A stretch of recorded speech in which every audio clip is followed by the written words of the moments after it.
আপনারা উম, হ্যাঁ, জি, আমরা প্রতি সাউন্ড তো একদম ক্লিয়ার আছে, সাউন্ড আসতেছে না, মিউট অন করা। আমার মনে হয় আপনারা শুনতে পাচ্ছেন আমার,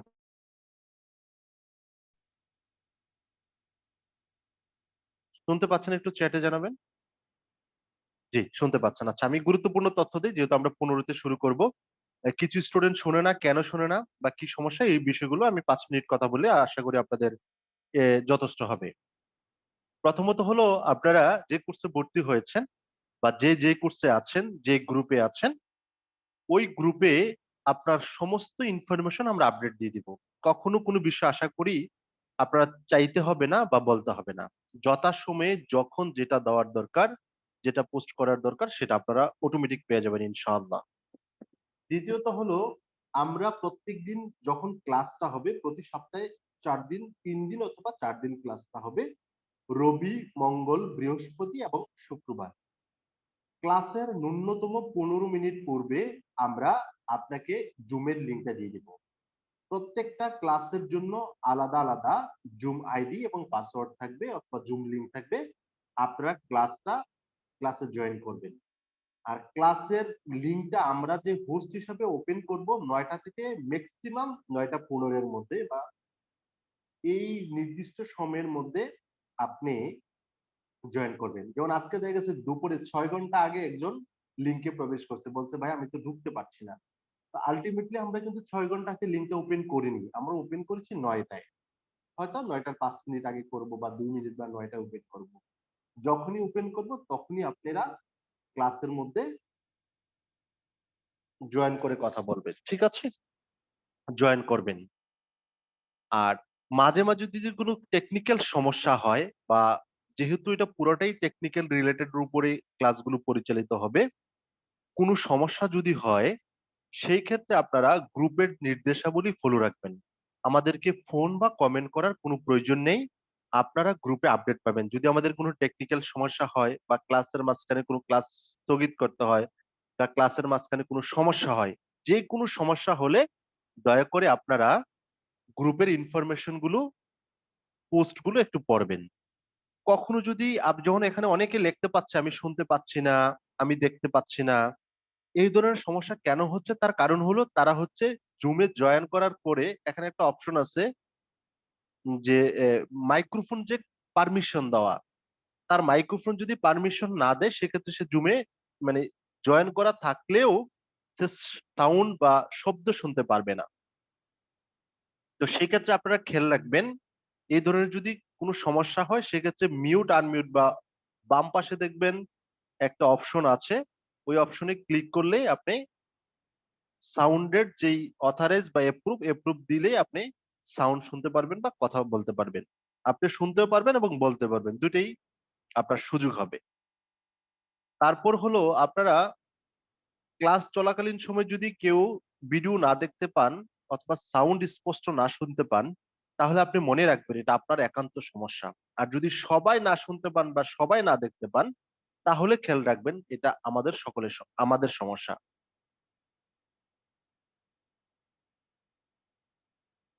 জি। আর আরেকটা গুরুত্বপূর্ণ বিষয় হলো, আপনারা ক্লাস চলাকালীন সময়ে যখন আপনাদের মোবাইলে যদি বিশেষ করে ক্লাস করেন বা মোবাইলে যদি যুক্ত হন, সেই ক্ষেত্রে আপনার মোবাইলে যদি ফোন আসে, সেই ক্ষেত্রে আপনারা কোনো প্রকার মানে যখন মোবাইলে ফোন আসবে আপনার দেখবেন সাউন্ড শুনবেন না, তখন আপনি লিভ নিয়ে রিজয়েন করবেন। আমি আবারও বলছি, যেহেতু অধিকাংশ স্টুডেন্ট মোবাইল ইউজ করছে, সেই ক্ষেত্রে আপনারা যখন মোবাইলে জুমে ক্লাস করা মুহূর্তে যদি কোনো ফোন আসে, দেখবেন আপনার সাউন্ড সিস্টেমটা ডিফল্ট ভাবে স্টপ হয়ে যাবে বা আপনি শুনবেন না। সেক্ষেত্রে আপনি প্রয়োজন হলে সাউন্ডটা রিজয়েন করাবেন অথবা আপনি লিভ নিয়ে আবার করবেন। তাহলে আপনার সাউন্ড ক্লিয়ার ভাবে শুনতে পারবেন। জি।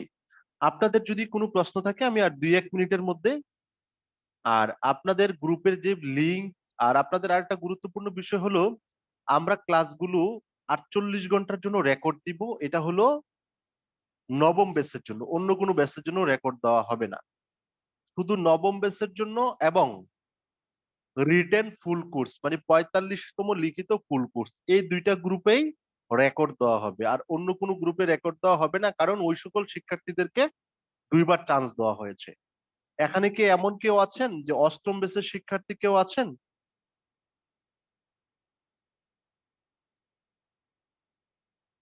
আমি আনমিউট করে, আপনি হ্যান্ড রেজ করেন, অষ্টম বেসের কেউ যদি থাকেন হ্যান্ড রেজ করেন। যারা অষ্টম বেসের শিক্ষার্থী ছিল আমরা তাদেরকে কমিটমেন্ট করেছিলাম আপনাদেরকে নবম বেসের সুযোগ দেব। ঠিক সত্যি সত্যি দিয়েছে কিনা, বা আসলে আপনাদের কোনো কিছু। হ্যাঁ, আমি দুইজনকে যে হচ্ছে হ্যান্ড রেজ করেছেন আমি আপনাকে আনমিউট করেছি, আপনি কথা বলতে পারেন। আপনি কি অষ্টম বেসে ছিলেন? জি স্যার। কেমন আছেন? আপনি কেন আবার নবম বেসে ক্লাস করছেন? আপনি সে সময় করতে পারেননি নাকি?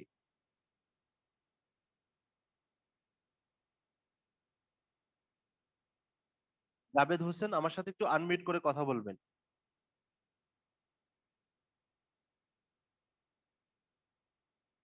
জি, আরেকজন হচ্ছে আস্ক টু আনমিউট। জি, আপনি একটু কথা বলবেন, আনমিউট করেছি, আপনি একটু আনমিউট করে কথা বলবেন। কোন অষ্টম বেসের কোন শিক্ষার্থী যদি থাকে আপনি আনমিউট করে কথা বলবেন। আপনি হ্যান্ড রেজ করেন, আমি আনমিউট করার পারমিশন দিব, তারপরে আমার সাথে কথা বলবেন। ফাহিম ভাই, জাবেদ ভাই, আকিদুল ইসলাম, তিনজনকে আনমিউট জি করার সুযোগ দেওয়া হয়েছে। আমার সাথে আপনি আনমিউট অবস্থায় থাকেন। আপনি অষ্টম বেসে ছিলেন? জি জি আচ্ছা, আচ্ছা। আমরা বলেছিলাম অষ্টম বেসে যে আসলে আমরা নবম বেস যখনই শুরু হবে তখনই ক্লাস দেব। আপনি কি ক্লাস পেয়েছেন? জি জি। যাক আলহামদুলিল্লাহ। আপনি সে সময় কেন করেননি? না, আমার কিছু ক্লাস মিস গেছে। আমি ঢাকা থেকে চট্টগ্রাম ইয়ার কারণে আমি শিফট হয়েছি, জি, আর জি। আমার 44 তো আসে নাই। যার কারণে ওই এনকারেজটা হারাই ফেলছিলাম, মাঝখানে কিছু আচ্ছা, ক্লাস আচ্ছা। গ্যাপ গেছে, এই কারণে আমি আবার যুক্ত হয়েছি। আমার মনে হয় যদিও আমরা বলেছিলাম 25টা ক্লাস দেব। আমার মনে হয় আপনারা কয়টা ক্লাস পেয়েছেন? আপনার কাছে কি নোট আছে?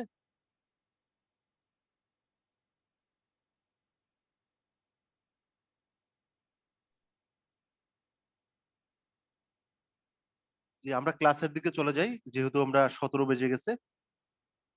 আহ জি, শ্রদ্ধেয় শরীফ স্যার আমাকে শুনতে পাচ্ছেন? জি, আসসালামু আলাইকুম নাজমুল ভাই, শুনতে পাচ্ছি।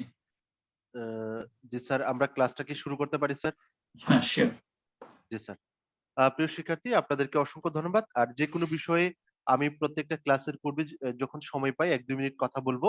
আপনাদের যে কোনো বিষয়ে আমরা নিঃসন্দেহে জেনে রাখেন, যারা আমাদের সাথে যুক্ত হয়েছেন এবং পূর্বে যে বেঁচে আছেন তারা অবশ্যই তার জ্বলন্ত সাক্ষী। আপনারা নিঃসন্দেহে বিসিএস জগতের সবচেয়ে সেরা সার্ভিস পাবেন ইনশাআল্লাহ। শ্রদ্ধা আব্দুল লতিফ স্যার এবং শরীফ স্যার তাদের সমন্বয় করে আপনি সর্বোচ্চটুকু সেবা পাবেন। আর টেকনিক্যাল বিষয় বা আনুষঙ্গিক বিষয় আমি আপনাদের সাথে আছি। আমি নাজমুল হক। আশা করি আপনারা আপনাদের যে স্বপ্ন রয়েছে সেই স্বপ্ন বাস্তবায়ন হবে। আমরা অতন্দ্র প্রহরীর মতো আপনাদেরকে সাপোর্ট করব এবং আপনাদের পাশে আছি। আশা করি আপনাদের সবগুলো বিষয় আমরা আপনাদের গ্রুপকে ফলো রাখবেন, গ্রুপের প্রত্যেকটা পোস্ট করবেন। এখানে সবকিছু দেওয়া হবে। কোন প্রকার কমেন্ট। আবার এরকম করেন না যে আমি লিখে দিলাম, যেমন আজকে অনেকে কমেন্ট করছে। দেখা গেছে লিংক দিলাম উপরে, বলছে জুম লিংক কোথায়? মানে জুম লিংক কোথায়? এরকম অনেক কমেন্ট আসে, আমাদের পূর্বের অভিজ্ঞতা থেকে বলি। রেকর্ড ক্লাস দিলাম, জুমের রেকর্ড ক্লাসটা দেওয়া হবে। নিচে কমেন্ট করবে যে ভাই রেকর্ড ক্লাস কোথায়? এরকম অনেক হবে। তো আপনাদের যেহেতু সচেতন মানুষ, দয়া করে এরকম করবেন না। আপনার গ্রুপের পোস্ট গুলো একটু দয়া করে পড়বেন। অসংখ্য ধন্যবাদ। আপনারা সবাই ভালো থাকেন, সুস্থ থাকেন। আমরা ক্লাসের দিকে চলে গেলাম। আল্লাহ হাফেজ। জি, আসসালামু আলাইকুম স্যার। এই আসসালামু আলাইকুম, শুনতে পাচ্ছ কিনা সবাই? দাঁড়াও, একটু আনমিউট করার সুযোগ দিই। হ্যাঁ, একটু চিল্লাপাল্লা স্যার আমি হবে, করে এই তো। দিয়েছি স্যার। আচ্ছা, ঠিক আছে। জি স্যার, শুনতে পাচ্ছি। ওকে, আসসালামু আলাইকুম স্যার। ঠিক আছে। ওয়ালাইকুম আসসালাম। হ্যাঁ, আসসালামু আলাইকুম। আসসালামু আলাইকুম স্যার। আসসালামু আলাইকুম আসসালামু স্যার। আলাইকুম স্যার। ওকে, ওকে, ঠিক আছে। নমস্কার স্যার। ওকে, ঠিক আছে। ওয়ালাইকুম আসসালাম, নমস্কার, আদাব। Thank you so much, thank you. আচ্ছা, আমি তো ধরো সামনের দিকে আজকে হয়তো ফোর্স মিউট করে পড়াবো, সামনের দিকে কিন্তু অবশ্যই আমি ফোর্স মিউট করবো না, কারণ আমার বিশ্বাস যে এখানে আমাদের যারা লিডার হবে তারাই তো, তাদের সাথে তো আমি আছি। তো ফেসবুকে কে মিউট মানে এই জুমের মধ্যে মিউট আনমিউট বুঝবে না, বোঝে না, এমন কেউ নাই, এখানে থাকতেই পারে না। কারণ এখানে আমরা সায়েন্স এবং আইসিটিতে আমরা 100 নম্বরের পরীক্ষা দেব, আইসিটির উপর আমার 50 নম্বরের স্পেশাল পরীক্ষা দেব। তো এখানে আমরা মোটামুটি ছোটখাটো প্রত্যেকেই ছোটখাটো প্রযুক্তিবিদ। তো আমি মিউট আনমিউট জানবো না, ভেরি প্রেস্টিজিয়াস। ওকে, আচ্ছা আমি এই 2-1 মিনিট কথা বলি, তারপরে তোমাদের সাথে আমি মূল কথা চলে যাবো। আবার বললাম যে মনে রাখবা যে একটা বিষয় যে আগে আমি সামনে তো স্যার আসবেন, লতিফ স্যার আমাদের সবার টিচার, আমরা যারা অতিথিতে ক্লাস নেই অধিকাংশেরই টিচার, নইলে স্যারের বন্ধু। তো স্যার পরবর্তীতে তোমরা 2টা খাতা তৈরি করবা, একটাতে স্যারের লেকচার গুলো সবগুলো ধারাবাহিকভাবে থাকবে, আর একটাতে আমার লেকচার গুলো থাকবে। হ্যাঁ, ধারাবাহিকভাবে, কোনো মতে যেন মিস না হয়। ধরো আর আমি যেহেতু একটু অসময়ে ক্লাসটা নিতে হবে, যেহেতু আমি যদি রাত 10টায় ক্লাস নিই বাংলাদেশ সময়, তখন হবে 8টা। তো সেই সময় ক্লাস নিলে কি হবে, তো হয়তো তুমি বাই চান্স যদি মিস করো, তাহলে রেকর্ডিং শুনে শুনে পুরো নোটটা তৈরি করে ফেলবা। আমি তোমাদেরকে স্পেশালি আমি খুব রিকোয়েস্ট করব, অবশ্যই তোমরা হ্যান্ড নোট তৈরি করে ফেলবা। তাহলে কি হবে, পরীক্ষার আগের রাতে ওই খাতাগুলো দেখে গেলেই চলবে। ওকে, যত যেইখানে থাকো, যেহেতু রেকর্ডিংটা থাকবে এই ব্যাচে, তাহলে তোমরা অবশ্যই কি করবা, অবশ্যই অবশ্যই পাই টু পাই আমি নোট যেটা দেবো খাতায় লিখে ফেলবা। আর একটা বিষয় হলো তোমার এডুকেশনটা কি মনে রেখো, শিক্ষাটা কি।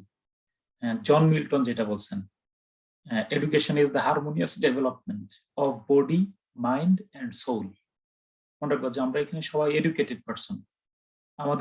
আমরা অবশ্যই সাউন্ড নেই কেন, ওই তুমি আনমিউট করো, আর যদি আজকে না বুঝো তোমরা পরে জুমের কিছু ফাংশনটা ভালো করে বুঝে নিও, স্টাডি করে নিও। জন মিল্টন যেটা বলছেন সেটা হলো যে education is the harmonious development of body, mind and soul. মনে রাখবা 3টা জায়গায় কিন্তু উন্নতি ঘটে আমাদের, 3টা বিষয়। একটা হলো বডি, আমি অত্যন্ত সুঠাম সুন্দর, মানে আমি কিন্তু দেখলেই মনে হবে পরিশীলিত মানুষ, এডুকেটেড পার্সনের বৈশিষ্ট্য এটা। তিনি সবল সুস্থ দেহের মানুষ হবেন। তারপরে 2 নম্বর হলো মাইন্ড, বড় মনের, মনটা বড় হবে। মনে রাখবো যে আমি খুব বিশ্বাস করতে চাই তোমরা সবাই সুনাগরিক, দেশের সম্পদ, দেশের কর্ণধার হবে। আমি সবার বড় মন দেখতে চাই, খুব বড় মন, এবং খুব মানে ব্রড মাইন্ডেড। মানে একটা বড় মনের মানুষ কিন্তু একটা সম্পদ। আর তৃতীয়ত হলো সোল, মানে আত্মিক উন্নয়ন। তো আমরা পুরা এই যে পুরা কোর্সটাতে থাকবো, পুরাটাতে থাকবো তোমার আর আমার সম্পর্ক। মনে রাখবা যে ওই যে কোর্স ফি দিয়েছো সেটা মোটেও না, শিক্ষার বিনিময় মূল্য হয় না। তুমি হয়তো কোনো একটা টাইমের বিনিময় মূল্য দিয়েছো, এটা পুরাটাই ধারণ করার বিষয়, আত্মার বিষয়। তুমি ধারণ করবা, আমিও তোমাদেরকে ধারণ করি। মনে রাখবো যে he is mine, Sharif sir, Latif sir is mine, তিনি আমারই অভিভাবক, তোমরা আমারই কোঅপারেটর। আমাকে স্যার না বললে হবে, সমস্যা নেই, মানে এটা হলো জাস্ট আমি সহযোগিতা করবো। তোমার খুব কাছের একজন আত্মিক বন্ধু হিসাবে তুমি আমাকে নিবা, তাহলে রিসিভ করতে সুবিধা হবে। আমাদের অনেক man is to err is human.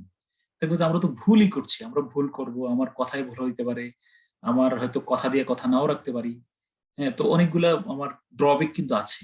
এই মানবীয় দুর্বলতা গুলা তুমি দেখবে যে আর কিছু কিছু কি নেওয়া যায় কিনা, সেই ফিল্টার করে ভালো ভালো জিনিসগুলা তুমি রিসিভ করবা, আর মানবীয় ত্রুটিগুলাকে ক্ষমা করে দিবা।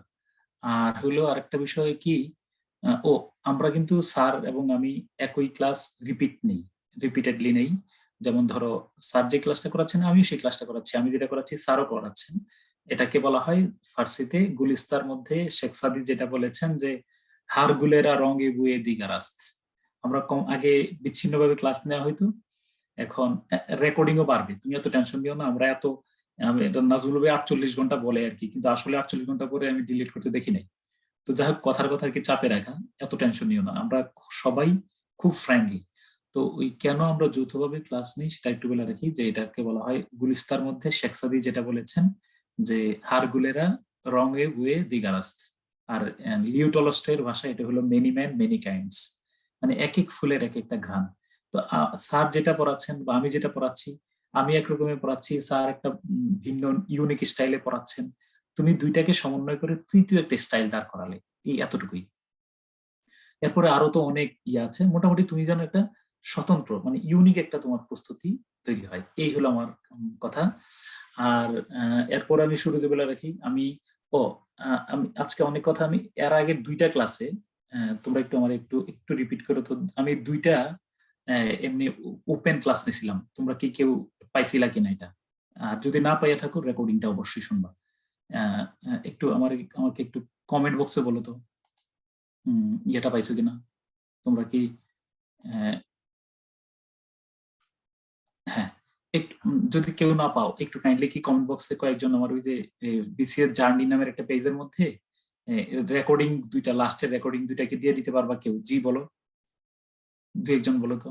আমি বলি বিসিএস জার্নি নামের একটা পেজ আছে, বিসিএস জার্নি, বা আমার আইডিতে শরীফ হোসেন আহমেদ চৌধুরী দিয়ে ঢুকলে তুমি পাইবা, দুইটা রেকর্ডিং অবশ্যই দেখে নিও। ওকে ডান, হ্যাঁ দুইটা রেকর্ডিং আছে। ওকে বলো বুঝছো কিনা আমার কথাটা?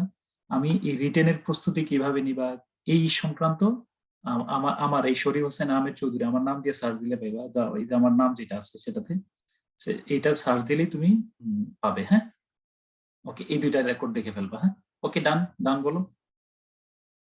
ওকে ঠিক আছে, হ্যাঁ দুইজন একটু রেকর্ডটা দিয়ে দিও। ওকে আচ্ছা।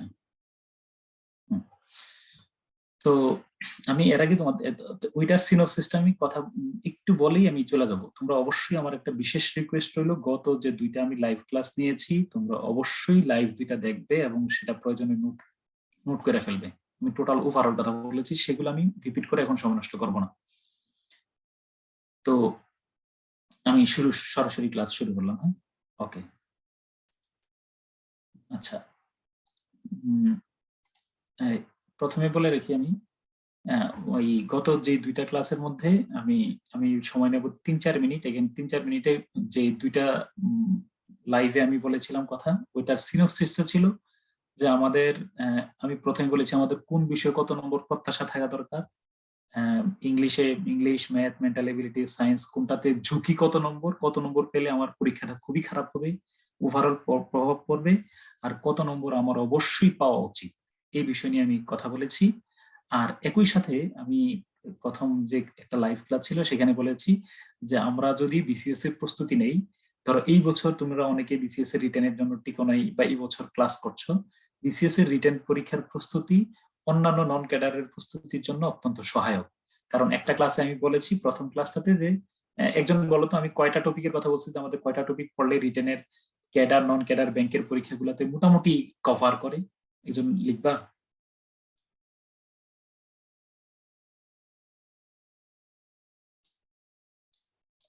হ্যাঁ হ্যাঁ থ্যাংক ইউ। 9 টপিকস মনে রাখবা, এই যে translation from Bangla to English, translation from English to Bangla, এগুলো সব বিসিএস পরীক্ষা আছে। এরকম 9টা টপিকের কথা বলেছি, তোমার মনোযোগ দিয়ে শুনে নিও। এই 9টা টপিক পড়লে আমাদের মোটামুটি বিসিএস এর প্রস্তুতির মাধ্যমেই আমরা ইনশাল্লাহ কি করতে পারবো বলো, অন্যান্য প্রস্তুতিগুলো ক্লিয়ার করতে পারবো। ওকে আচ্ছা গেল। আচ্ছা তারপরে দ্বিতীয়ত, ওইটা তোমরা শুনে নেবা। 2 নম্বরে আমরা দ্বিতীয় যে আমার এই গাইডলাইন ক্লাসটা ছিল, এই গাইডলাইন ক্লাসটা একটু শেয়ার করে দাও। দ্বিতীয় গাইডলাইন ক্লাসটা ছিল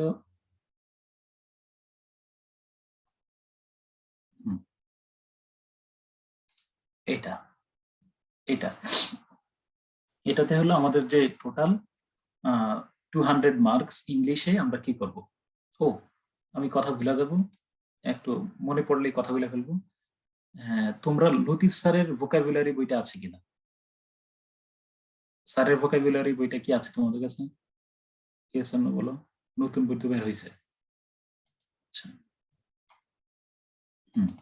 যদি থাকে, আচ্ছা তোমাদের কাছে আমার একটা বিশেষ রিকোয়েস্ট, বললো না যে এখানে কোনো আপনার বেনিফিট আছে কিনা, না কোনো স্যার, তোমার স্যারই বেনিফিট কি আছে, তোমরা চ্যাপ্টার 1, 2, 3, 4, 5 স্যারের ভোকাবুলারি বইয়ের চ্যাপ্টার 1 to 5 ধারণ করবা, একদম মুখস্থ না করতে পারলেও তোমার নজরে নিয়ে আসবা, এটা একটা রিকোয়েস্ট। প্রিমিয়ার ভোকাবুলারি একটা লেখা রাখো, এটা আমি বলছি, এটা তোমার জন্য একটা ধরো বলছি, তুমি মনে রাখো একটা এই বিশ্বাসী মেলায় বস্তু তর্কে বহুদূর, যেহেতু তুমি বলতেছো যে তুমি তো আমার স্যার বলতেছো বা তুমি অনেক ভালোবাসছো, ধারণ করার চেষ্টা করছো, তো আমি বললাম যে আমি একটা রিকোয়েস্ট করি, স্যারের বইয়ের চ্যাপ্টার 1 2 3 4 5 অবশ্যই তুমি পড়বা, দিনে 1 পৃষ্ঠা 2 পৃষ্ঠা প্রত্যেকদিন তুমি পড়ার তালিকা রাখো। তাহলে আমার কমন ভোকাবুলারি, যেগুলো একেবারে মোস্ট এসেনশিয়াল ভোকাবুলারি,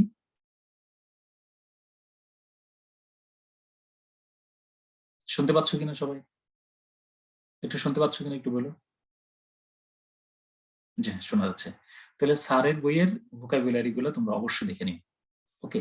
আর আমি ক্লাসে যাওয়ার আগে আরেকটা কথা বলে রাখি, আমি ওই দ্বিতীয় ক্লাসের যে সিনোপসিসটা করেছি, যেটা মূল কথা আমি বলতে চেয়েছি, সেটাতে আমাদের প্রতিদিনের পড়ার তালিকায় অবশ্যই ইংলিশ থাকবে। আর আমি যেই নোটগুলা তোমাদেরকে দেবো, হোমওয়ার্ক গুলা, ওয়ার্কশিট যেগুলো দেবো, হ্যাঁ, গতবার স্যারের বই থেকে সবগুলা প্রায় 2-1টা ছাড়া সবগুলা ভোকাবুলারি কমন ছিল। এই জন্য চ্যাপ্টার 1 2 3 4 5 তুমি কোনো শর্তহীন ভাবে পড়ে ফেলো, এটা আমার রিকোয়েস্ট হলো। 1 নম্বর গেল। 2 নম্বরে হলো দ্বিতীয়ত হলো প্রতিদিনের পড়ার তালিকায়, আবার আঙ্গুল তুলে রাখো, প্রতিদিনের পড়ার তালিকায় অবশ্যই ইংলিশ থাকবে। স্যারের বইটার নাম খোঁজ করে দেখো, প্রিমিয়ার ভোকাবুলারি অ্যাভেলেবেল পাইবা, নেটে সার্চ দাও, অদিতিতে সার্চ দাও, পাইবা। গেল। 1 নম্বরে আমার পড়ার তালিকায় অবশ্যই ইংলিশ থাকবে, ইংলিশ থাকবেই, একদিনও ইংলিশ পড়া মিস করা যাবে না। আপাতত ইংলিশে অন্য কিচ্ছু না, রচনা টচনা অন্য কিচ্ছু না, আপাতত আমি যেভাবে বলবো সেভাবে, আপাতত free hand writing. whatever I think, I can write easily, I can write frequently, I can write quickly, মানে যা তুমি ভাবো তুমি স্পন্টেনিয়াসলি লিখে ফেলতে পারছো। এটা হলো আমার 1 নম্বর কাজ। আমার ভাবনাটা আমি I can translate my thought, আমি মনে মনে যা ভাবছি, আমার কল্পনায় যা আছে আমি তা লিখতে পারছি। এই স্ট্রেংথটা বাড়ানো আমার প্রথম কাজ। এটা অনুবাদ প্র্যাকটিসের মাধ্যমে অপেক্ষাকৃত সহজ হয়, নির্ভুল হয়। তাহলে আমরা এই ধারাবাহিকভাবে যাবে। প্রতিদিনের পড়া তালিকায় অবশ্যই ইংলিশ থাকবে, ইংলিশের মধ্যে আপাতত ট্রান্সলেশন, রিট্রান্সলেশন, এবং এগুলো আমরা অবশ্যই রচনার বই থেকে করব। আবার বললাম, আবার শুনে নিও, ইংলিশ প্রস্তুতি আমরা রচনার বইগুলা থেকে পড়বো। একটু আগে আরো 10টা সেকেন্ড সময় দাও আমাকে, একটা কথা ভুলে গেছি, একটু সময় দাও, ধরো ওইটা একটু ওপেন করে নিয়ে ভুলে গেছি। 30 সেকেন্ডের মতো।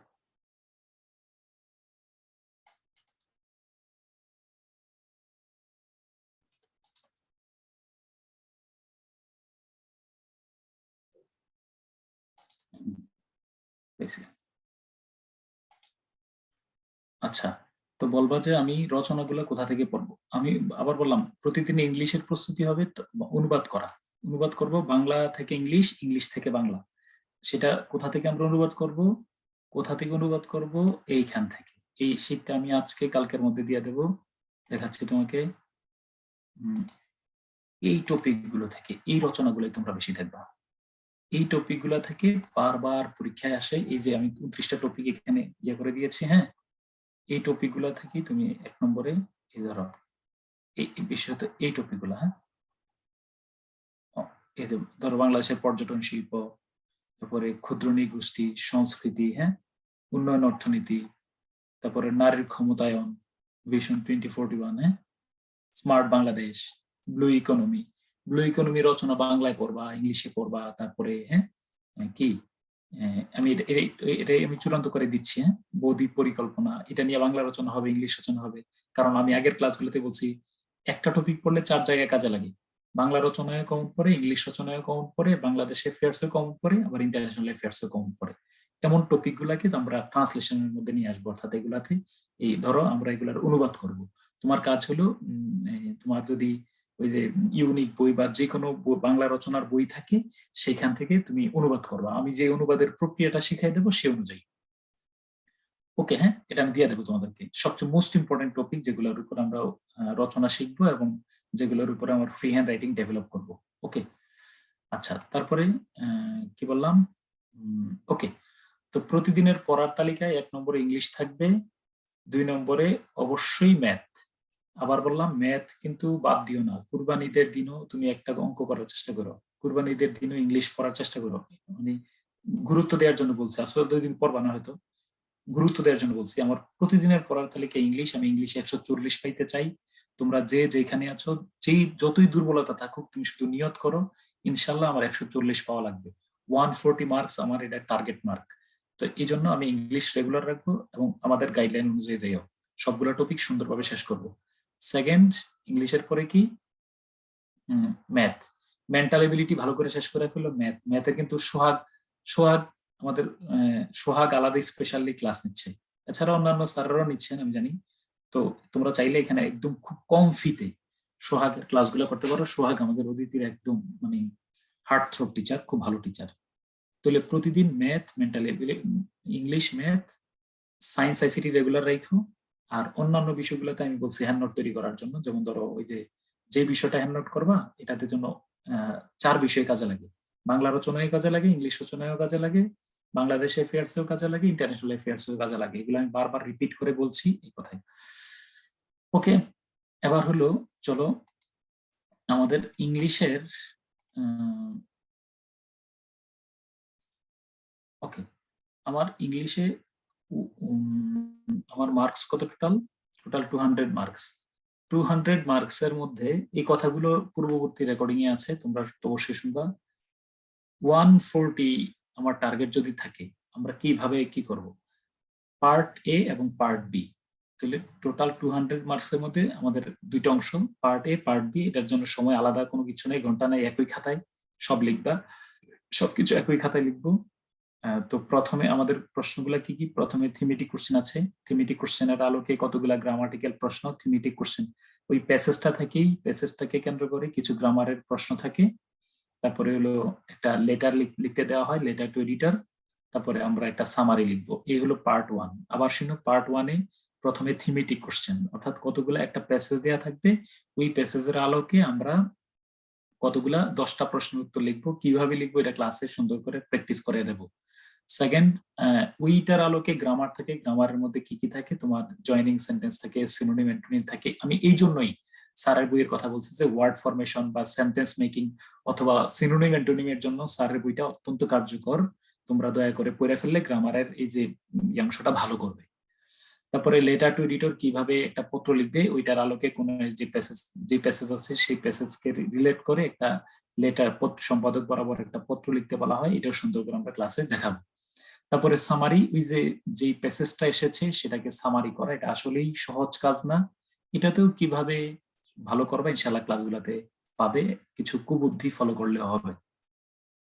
আচ্ছা, মানে অর্থাৎ আমি কিন্তু বারবার বলে দেব, থিমেটিক কোশ্চেন পড়ার সময় বলে দেব যে আমরা থিমেটিক কোশ্চেন যে প্রথমে যে আনসার করি সাধারণত, সেটা অবশ্যই 45-50 মিনিটের মধ্যে শেষ করব, কোনো মতেই নট মোর দেন 50 মিনিটস।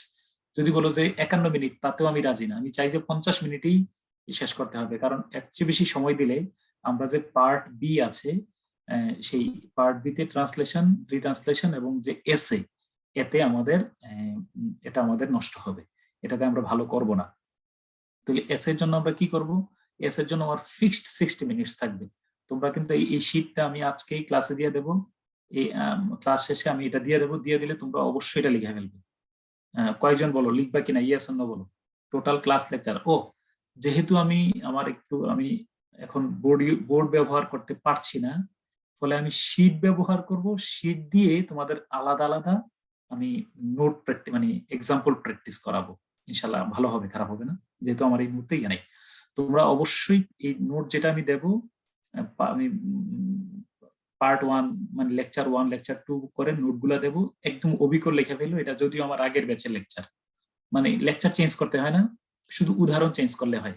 কারণ নিয়ম যেটা পড়াই দেবো এটা সবসময়ের জন্য কাজে লাগবে ইনশাল্লাহ। হ্যাঁ, তো কি বললাম? তো প্রথমে হলো তো থিমেটিক কোশ্চেনের জন্য আমরা 50 মিনিটের মধ্যে শেষ করব। গ্রামারটা আমরা 30 মার্কস 30 মিনিটের মধ্যে শেষ করার চেষ্টা করব। 30 মিনিটের উপরে 1 মিনিটও বার করব না। লেটার টু এডিটর 20 মিনিটস এবং সামারি 20 মিনিটস। এই টোটাল 2 ঘন্টা, অর্থাৎ 12টা বাজার আগেই আমার পার্ট এর লেখা অবশ্যই শেষ হবে। আর পার্ট বি এর জন্য আমি অবশ্যই 2 ঘন্টা সময় বরাদ্দ রাখবো। ট্রান্সলেশন, রিট্রান্সলেশন জন্য ভালোভাবে লিখতে পারি, একদম নির্ভুলভাবে, সহি শুদ্ধভাবে যেন আমি সুন্দরভাবে লিখতে পারি, সেজন্য আমরা 1 আওয়ার 55 মিনিটস, 1 ঘন্টা বা 55 মিনিট সময় রাখবো। কিন্তু রচনার জন্য আমি কোনো মতেই 60 মিনিটসের কমাবো না। মনে রাখবো, তুমি যদি পরীক্ষা দিয়ে এসে জিজ্ঞাসা করো যে স্যার আমি তো পরীক্ষা দিয়ে আসছি, আমি বলবো যে রচনা কয় মিনিট লিখছো। যদি বলো যে রচনা লিখছি আধা ঘন্টা, থিমেটিক কোশ্চেন লিখছি 1.5 ঘন্টা, আমি বললাম যে তোমার এই পরীক্ষা হয় নাই, এটা বাদ, এই পরীক্ষা দিয়ে হবে না। মনে রাখবা, time is money, time is asset. তুমি এই টাইমের সাথে, আমি যে টাইম সময় বন্টনটা দিয়েছি, এই যে কোনটা কত মিনিট, এই থিমেটিক কোশ্চেন এত মিনিট, 45 মিনিট, 50 মিনিট, গ্রামার 25 থেকে 30 minute, letter to editor 20 minute, summary 20 minutes, তারপরে হলো কি translation retranslation 30 minutes, retranslation 25 minutes, translation 30 minutes, আর এসে 60 মিনিটস। এটা তোমার জন্য বাইবেল, এটা তোমার জন্য এই মেরা বচন ইয়ে শাসর, এই যে বাহুবলীর একটা কথা, যে আমার এই কথা তোমার জন্য শাস্ত্র তুল্য। তুমি এই টাইমের বাইরে 1-2 মিনিট এদিক ওদিক হতে পারে, কিন্তু কোনো মতেই তুমি এই টাইমের বাইরে নড়বে না। আচ্ছা, তারপরে ওকে, আচ্ছা তাহলে 2 এবং 2 আমরা যখন পুরা ক্লাস শেষে, মনে রাখবা তুমি নিয়ত করে ফেলো যে আমি 5 মিনিট আগে লেখাটা শেষ করব। আমি অবশ্যই মেডিটেশন করো, আমি ইংলিশ পরীক্ষা অবশ্যই 5 মিনিট আগে শেষ করব, এবং 5 মিনিট আগে শেষ করার পূর্বে 5 মিনিট আগে আমি 5 মিনিট শেষ করে আমি পুরো খাতাটা রিভাইজ করব। এখানে অনেক স্লিপ অফ পেন থাকে, আমি আনকনসিয়াসলি অনেক ভুল কথা বলি, ভুল লিখি। এই যে আমি কথা বলতে গেলেও দেখবা উল্টাপাল্টা 2-1 কথা বলে ফেলছি, আমরা এটা মানবীয় ত্রুটি। আর না সন্নিসিয়ান, মানুষের কাজ হলো ভুলে যাওয়া, ভুল করা। যেহেতু আমি লিখতে গেলে আবল তাবল হাবিজাবি কিছু লিখে ফেলতে পারি, কিছু একেবারে সিলি মিস্টেক থাকতে পারে। আমি সাবজেক্ট থার্ড পার্সনে পরে ভার্বের সাথে এস দেই নাই, এটা যেন স্যার না দেখেন, এই জন্য এটা অবশ্যই আমি কারেকশন করে দিতে চাই। Answer to the question number 1, 2, 3, 4 সবগুলা ঠিকভাবে লিখেছি কিনা। তাহলে তোমরা আমার সাথে কথা দিছো, কথা দিলা যে তোমরা সবার এই কথাগুলা মাথায় রাখবাই। 1 নম্বর, আমার এই টাইম ম্যানেজমেন্ট আমি ফলো করব। বলো ইনশাল্লাহ, বলো। যে টাইম ম্যানেজমেন্ট বলছি, তোমার কিছু করা লাগবে না, তোমার কোনো টাইম ম্যানেজমেন্ট নাই, টাইম ম্যানেজমেন্ট আমার, আমি যেটা দিচ্ছি এটা ফলো করবো ইনশাল্লাহ, বলো। যখন মডেল টেস্ট দিবা, যা দিবা সব এই টাইম ম্যানেজমেন্ট। আমি রচনা 4 ঘন্টা পরীক্ষা দিলে রচনা 1 ঘন্টা লিখবো, 1 ঘন্টা লাগবে। আর তা ট্রান্সলেশন বলে যে আমি তো ট্রান্সলেশন আধা ঘন্টায় করতে পারি নাই, বাদ না করতে, না জোরটুক করতে পারছো, জোরটুকি বলবো যে থিমেটিক কোশ্চেন তো আমি আমার 1.5 ঘন্টা লাগে না, 1 ঘন্টায় তুমি জোরটুক লিখতে পারো, এতটুকুই না, 1 ঘন্টার বাইরে যাওয়া যাবে।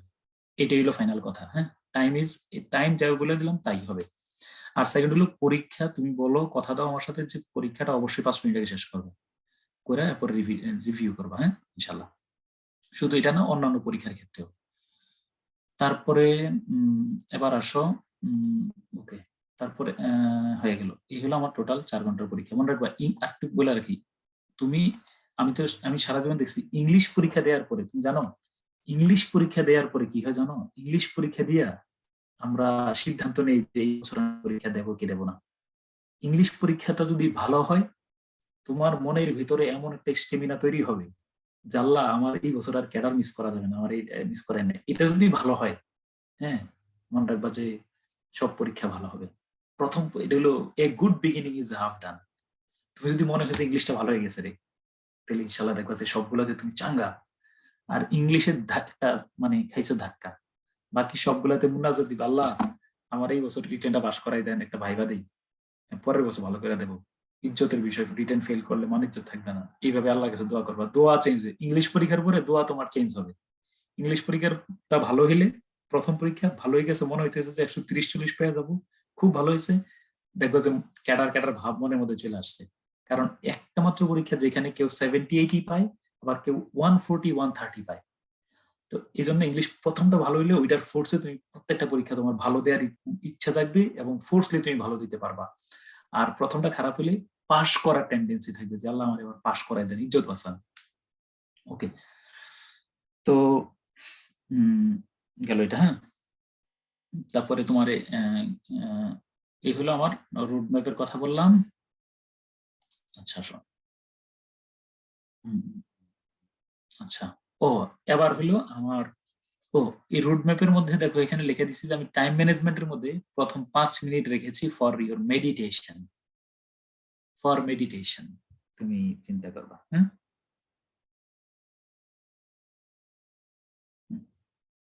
মেডিটেশনটা কি? মনে রাখবো যে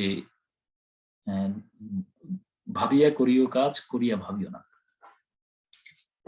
এই যে আমি প্রথমে 5 মিনিটসে আমার মাইন্ড ম্যাপিং আছে, এটা একটু ভালো করে শুনো, যদিও আগে বলা ছিল, তারপরে আমি তোমাদের উদ্দেশ্যে বলি। এটা হলো প্রথম, আমার এই জন্য আমি শিরোনামটাই দিয়েছি, দেখো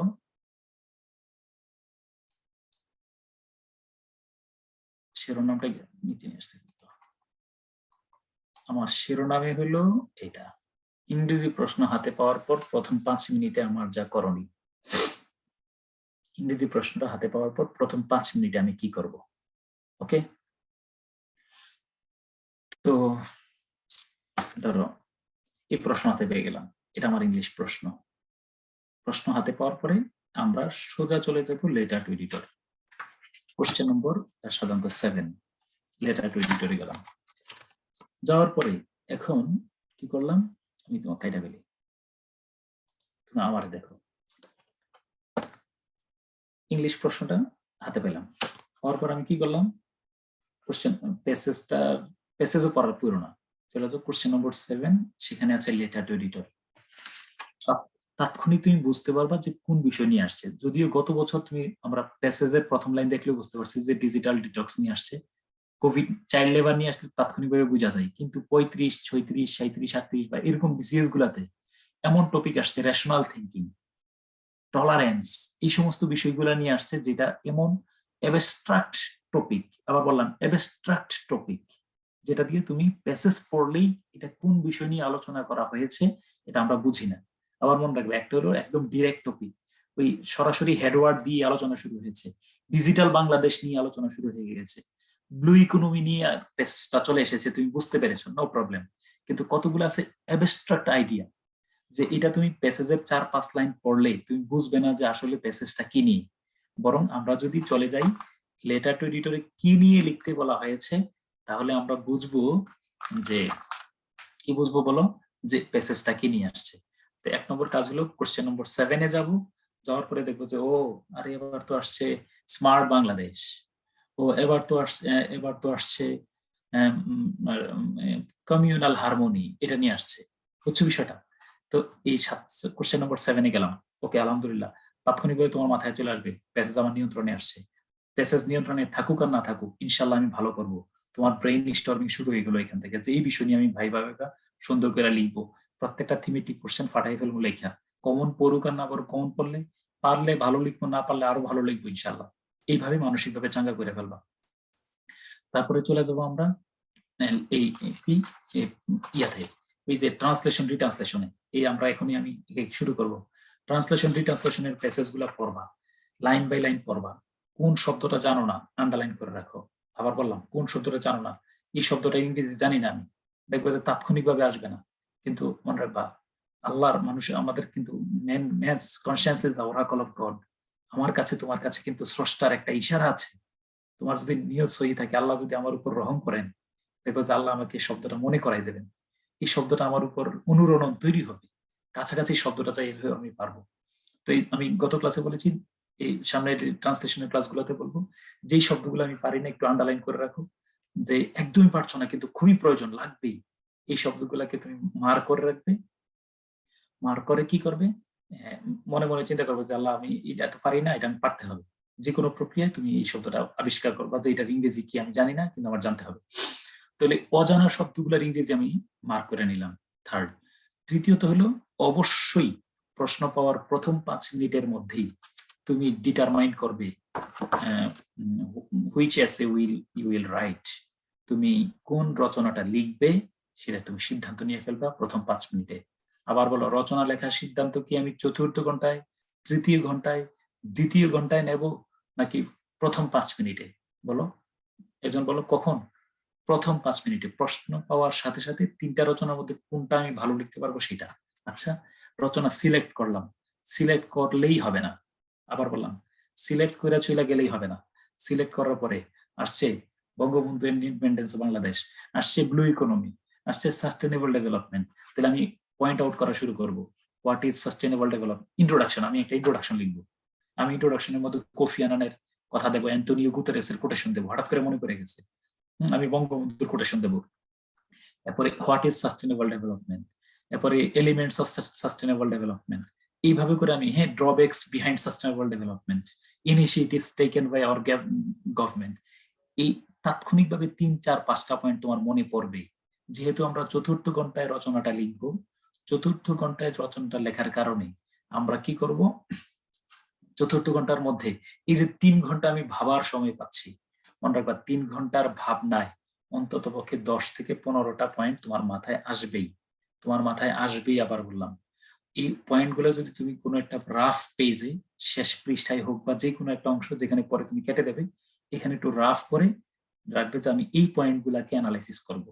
মনে রাখবে এটা কিন্তু it is like an extempore speech. আমি বলেছি এটা উপস্থিত বক্তৃতার মতো।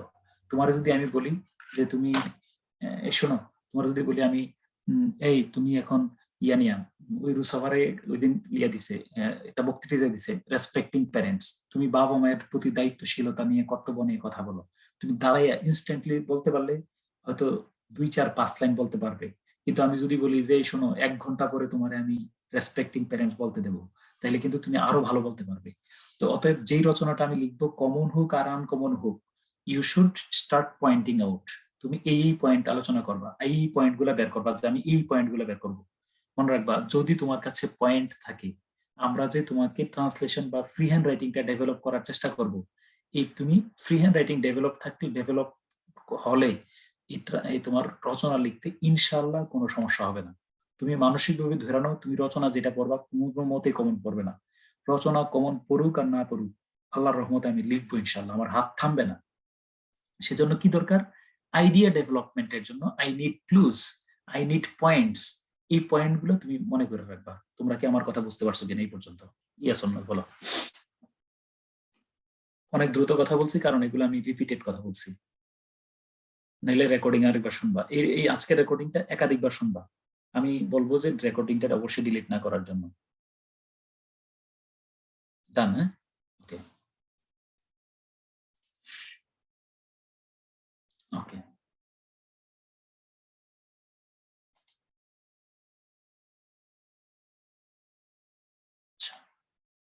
আচ্ছা, তাহলে আমি বললাম যে জাস্ট ইমাজিন এখন এখন 10টা বাজে, সকাল 10টা।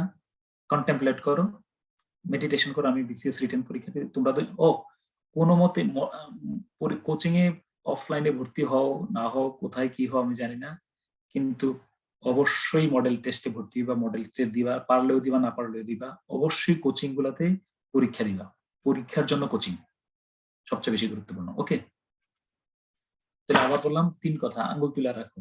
প্রশ্ন হাতে পাওয়ার পর 3টা কাজ, প্রশ্ন হাতে পাওয়ার পর 3টা কাজ। কোশ্চেন নম্বর 7 দেখলে আমি প্যাসেজটা কি আসছে আমি সেটা দিয়ে দেবো।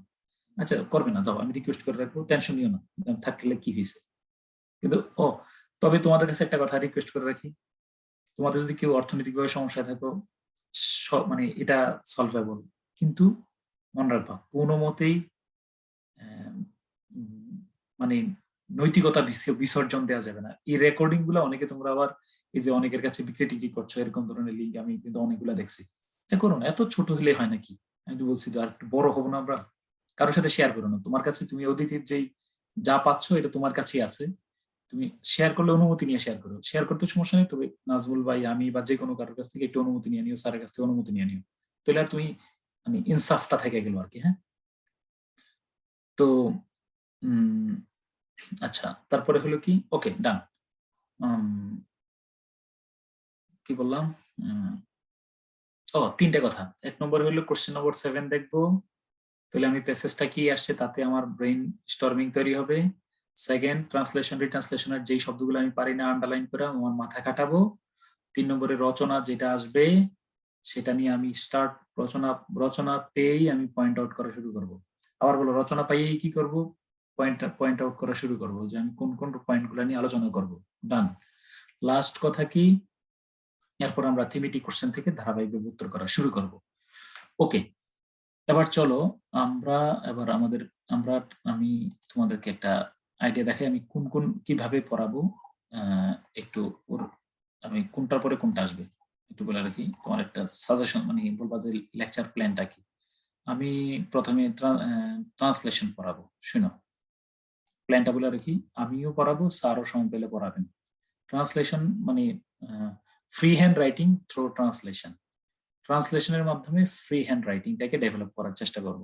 সেকেন্ড, তারপর রিট্রান্সলেশন, ইংলিশ থেকে বাংলায় অনুবাদের প্র্যাকটিস গুলো আমরা সবল করব। ওকে, তারপরে সামারির কয়েকটা প্র্যাকটিস দেখাবো, সামারির প্র্যাকটিস, ঠিক আছে? সামারিটা কিভাবে আমার সাথে হাতে কলমে প্র্যাকটিস করবা। তারপরে এই সামারিতে একটা কাজ করব, এটার নাম আমি বলবো সামারি প্লাস রিট্রান্সলেশন, মানে এরপরে একটা কাজ করবো রিট্রান্সলেশন সামারি, রিট্রান্সলেশন যেটা করবা সেটারই সামারি করবা। এটার বেশ কিছু ক্লাস নেব আমি। ওকে, তারপরে এরপরে থিমেটিক কোশ্চেনের ক্লাস নেব, থিমেটিক কোশ্চেন। এরপরে একটা প্যাসেজ দেবো, এটাতে রিট্রান্সলেশন করবা, থিমেটিক কোশ্চেন করবা, সামারি করবা। একই প্রশ্নে একই প্যাসেজে থিমেটিক কোশ্চেন, সামারি, রিট্রান্সলেশন, এমন কিছু কাজ করাবো। হ্যাঁ, এক শিটেই একাধিক কাজ করাবো। ওকে, তারপরে তোমার ওই যে গ্রামাটিকের বিষয়গুলো আলোচনা করব। তারপরে তোমার কি করব, ওই এসে রচনার জন্য আলাদা ক্লাস থাকবে, লেটার টু এডিটরের জন্য আলাদা ক্লাস থাকবে। ওকে, ডান। এবার আসো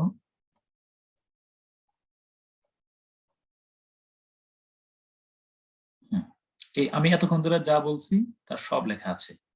এই যে প্রশ্ন হাতে পাওয়ার পরে প্রথম যা আমার করণীয় এটা তা লেখা আছে, তোমরা অবশ্যই সুন্দর করে নোটটা তৈরি করে ফেলবা। হ্যাঁ, এই যে আমি যেই যদি graduation to middle income country লিখলাম, তাৎক্ষণিকভাবে আমার বেশ কিছু পয়েন্ট মনে চলে আসবে, 15-20টা পয়েন্ট আমার মনে পড়বে ইনশাল্লাহ। হ্যাঁ, সব লেখা আছে। তো আমার প্রথম ক্লাস, আমাদের মূল কাজ হলো আমরা এখন কি করব, ফ্রি হ্যান্ড রাইটিং শিরোনাম লিখবো যে free hand writing through translation, অনুবাদ প্রক্রিয়ার মাধ্যমে আমরা কি করব বলো, অনুবাদের মাধ্যমে আমরা ফ্রি হ্যান্ড রাইটিং ডেভেলপ করব। এগুলো আমার প্রথম কাজ। ওকে, তো চলো একটু আগে আমি বলি অনুবাদ করতে গেলে কি করণীয়। মনে রাখবে এই প্রথম যে কথা বলছি, এগুলো শুধু কথা না, এগুলো বুদ্ধি, এগুলো কৌশল। আর এই নোট 1 এর শিরোনামে আমি দিয়েছি, আমি টোটাল তোমাদেরকে এখানে 10টা নোট অ্যানালাইসিস করব। 10টা নোট আমি প্রতি বছরই পড়াই। নোট ওইগুলো মানে A+B² সূত্রটা হইলেই চলে, এটা দিয়ে আমি হাজার হাজার ম্যাথ সলভ করতে পারবো, তাই না? আমার সূত্রটা জানা দরকার, যেমন কথাগুলা প্রক্রিয়াটা জানলেই চলবে। আর আমি প্র্যাকটিস করাবো প্রথম আলো থেকে বেশি, প্রথম আলো বা রচনাগুলা থেকে। ওকে, আমি যে প্র্যাকটিস শিট গুলা দেবো এগুলো তোমরা অবশ্যই সলভ করবা এবং আমার সাথে কোনো সমস্যা হইলে আমার সাথে অ্যাডজাস্ট করবা। ওকে, তো আমি বললাম যে অনুবাদ করার ক্ষেত্রে কি করণীয়। অনুবাদ, আচ্ছা দেখো, আমি একটা কথা বলছি, দেখো, আবেগ নিয়ন্ত্রণ এবং বুদ্ধির প্রয়োগ। This is my point. আবেগ নিয়ন্ত্রণ এবং বুদ্ধির প্রয়োগ বুঝছো কিনা বলো।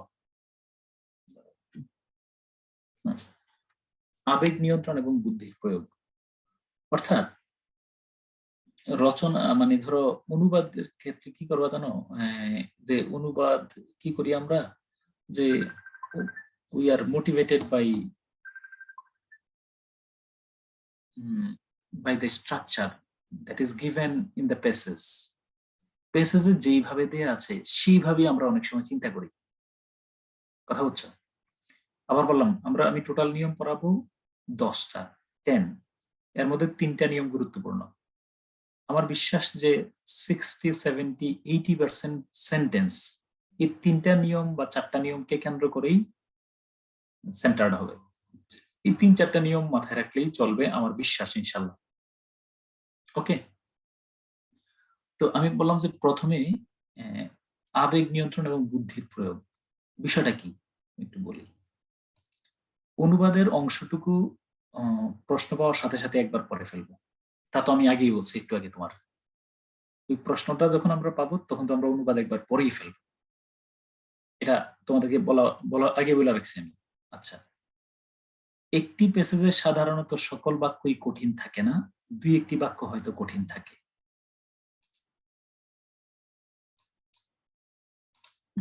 আমার কথা শোনো,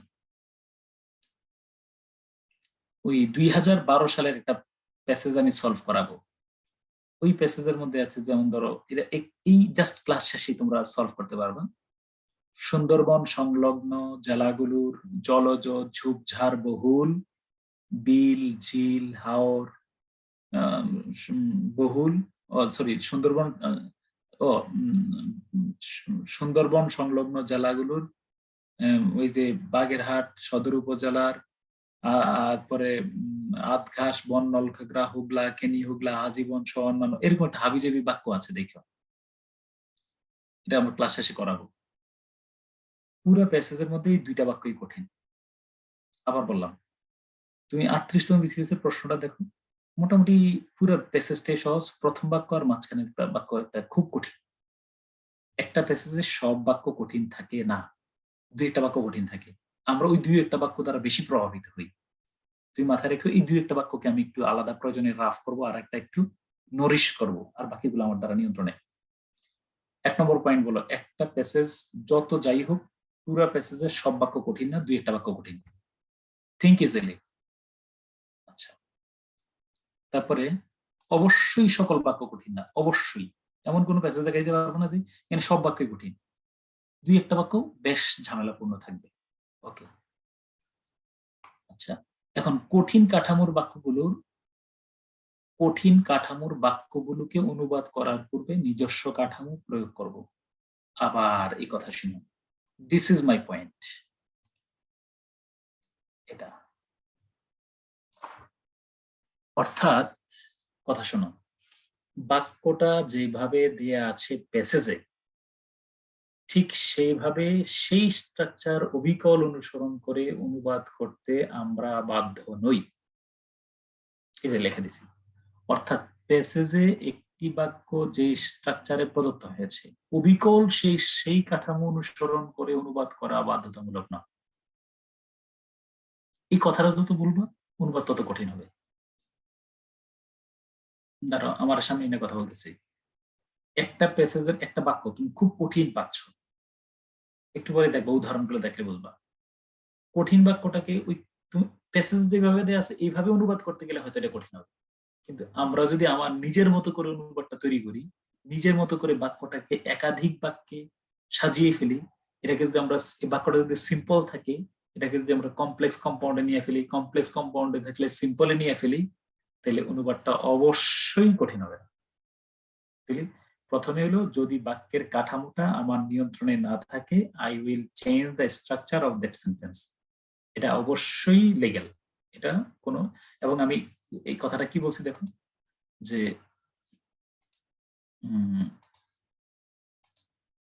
ওকে অর্থাৎ প্যাসেজে একটি বাক্য যে স্ট্রাকচারে, হ্যাঁ দেখো, হ্যাঁ প্যাসেজ যে স্ট্রাকচার দেওয়া আছে সেটা তো অনুবাদ করা মানে অবিকল রাখার দরকার নাই।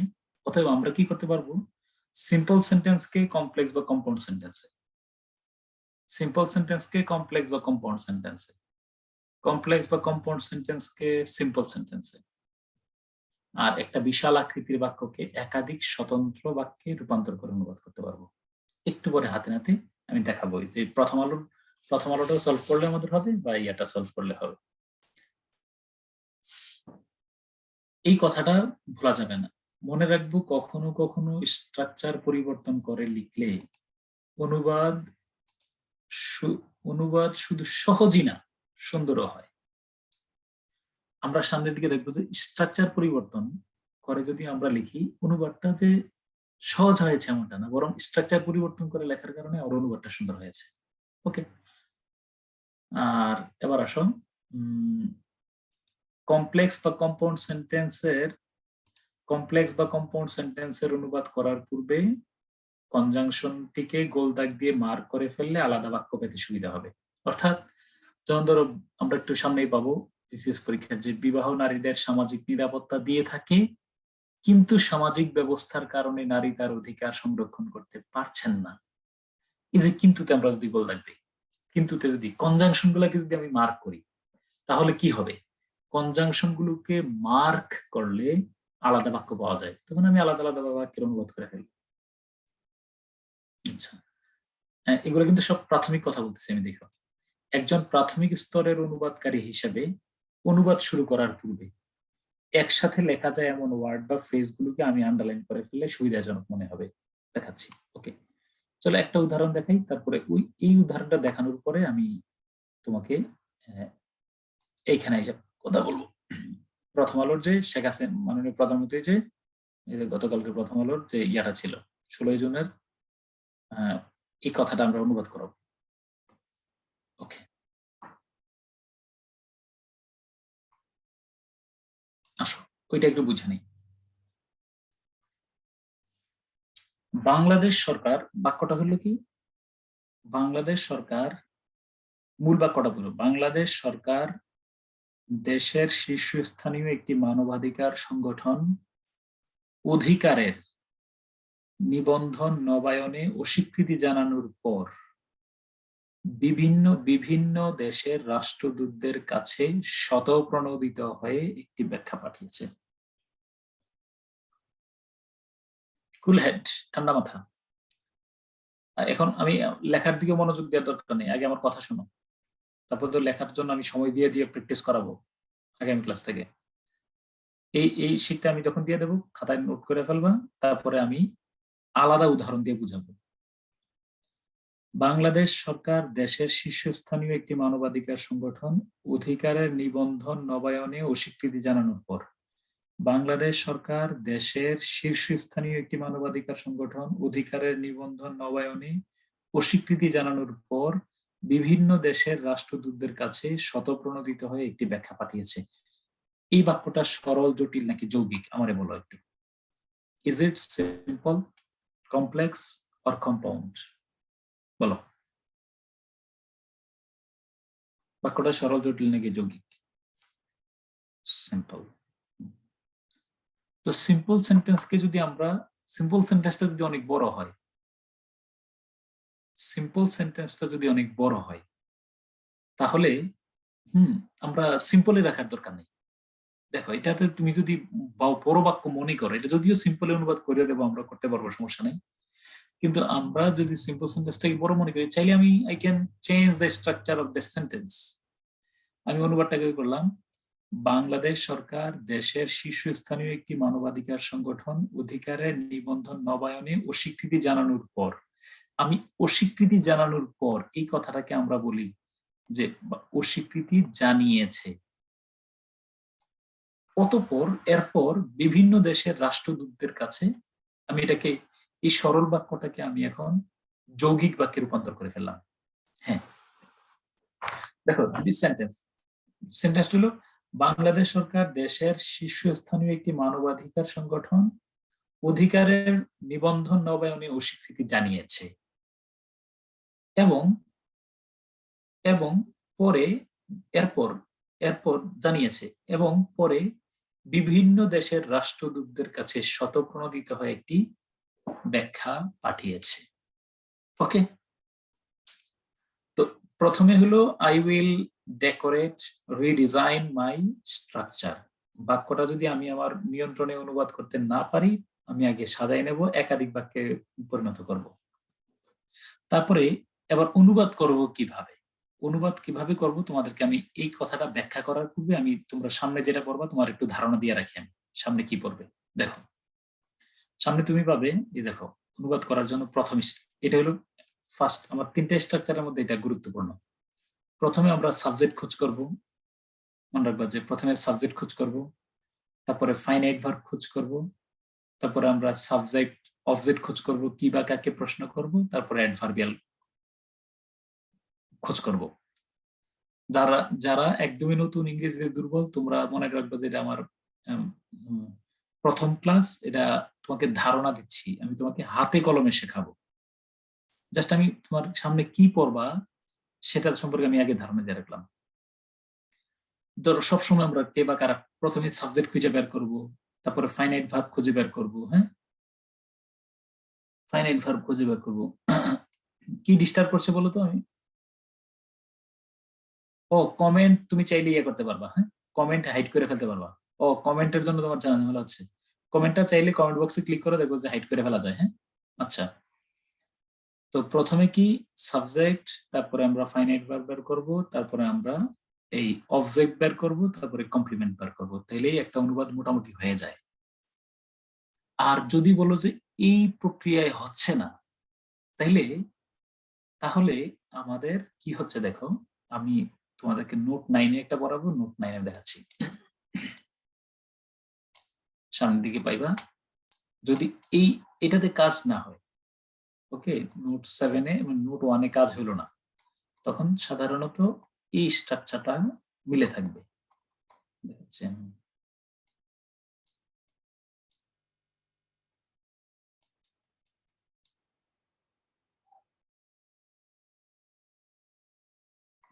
আসতেছে।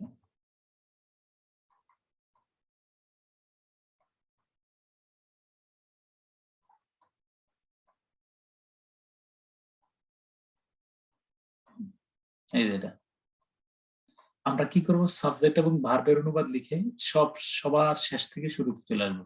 এই হলো আমাদের কাঠামো। নোট 10, এটা নোট 9 দেখাচ্ছি।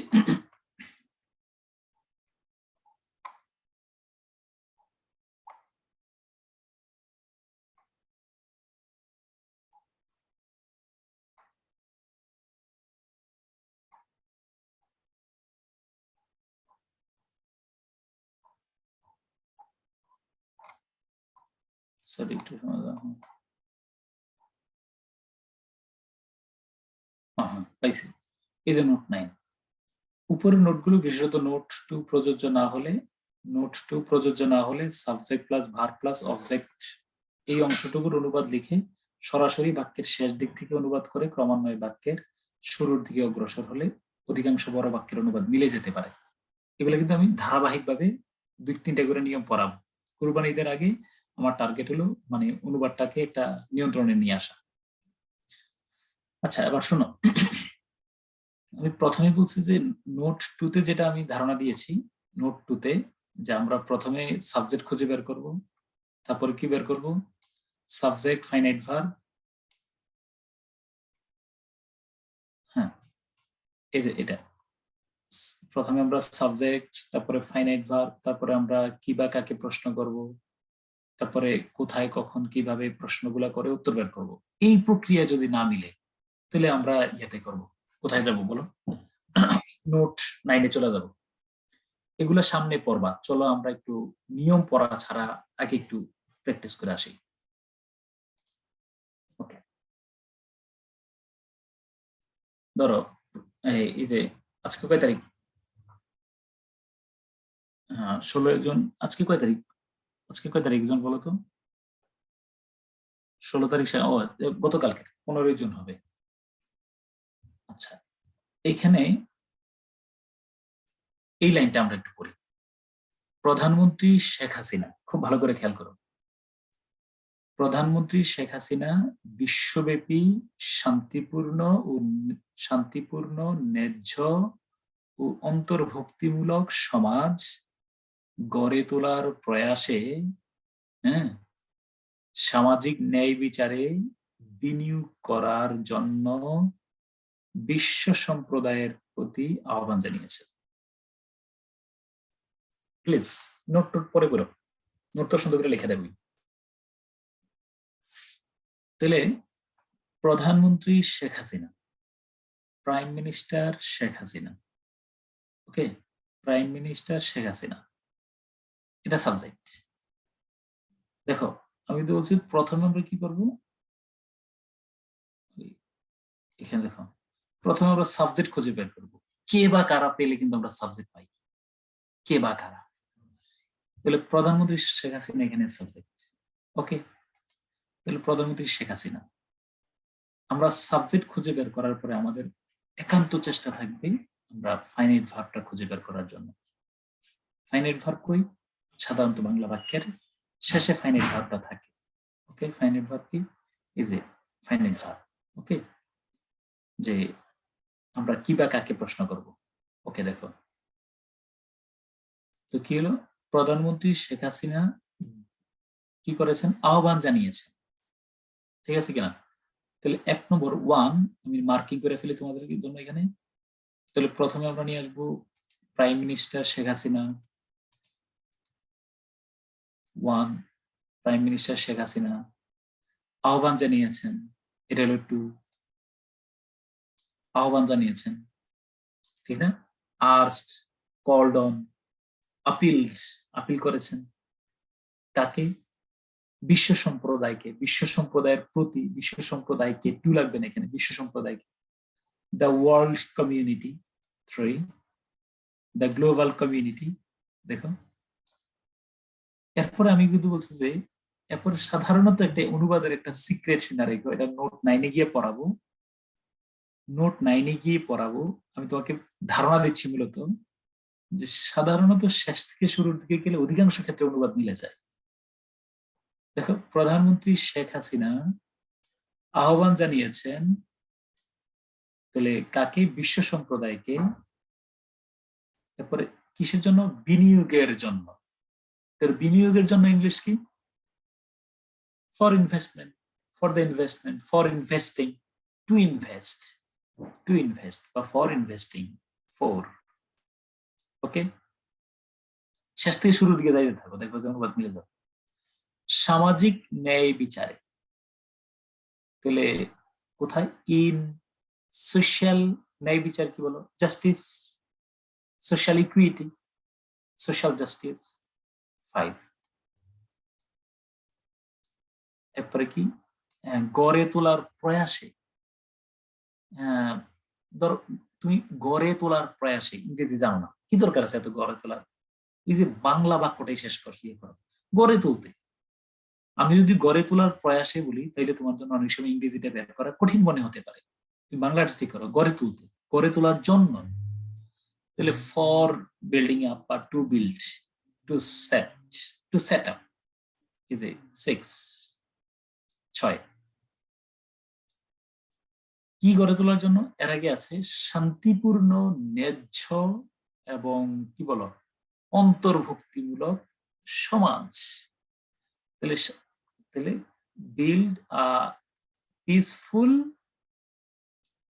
তারপর কি বলো, ন্যায্য, কি বলো, রাইট, জাস্ট, তাই না? যেটাই বলো তুমি, আনবায়াসড যেটাই বলো,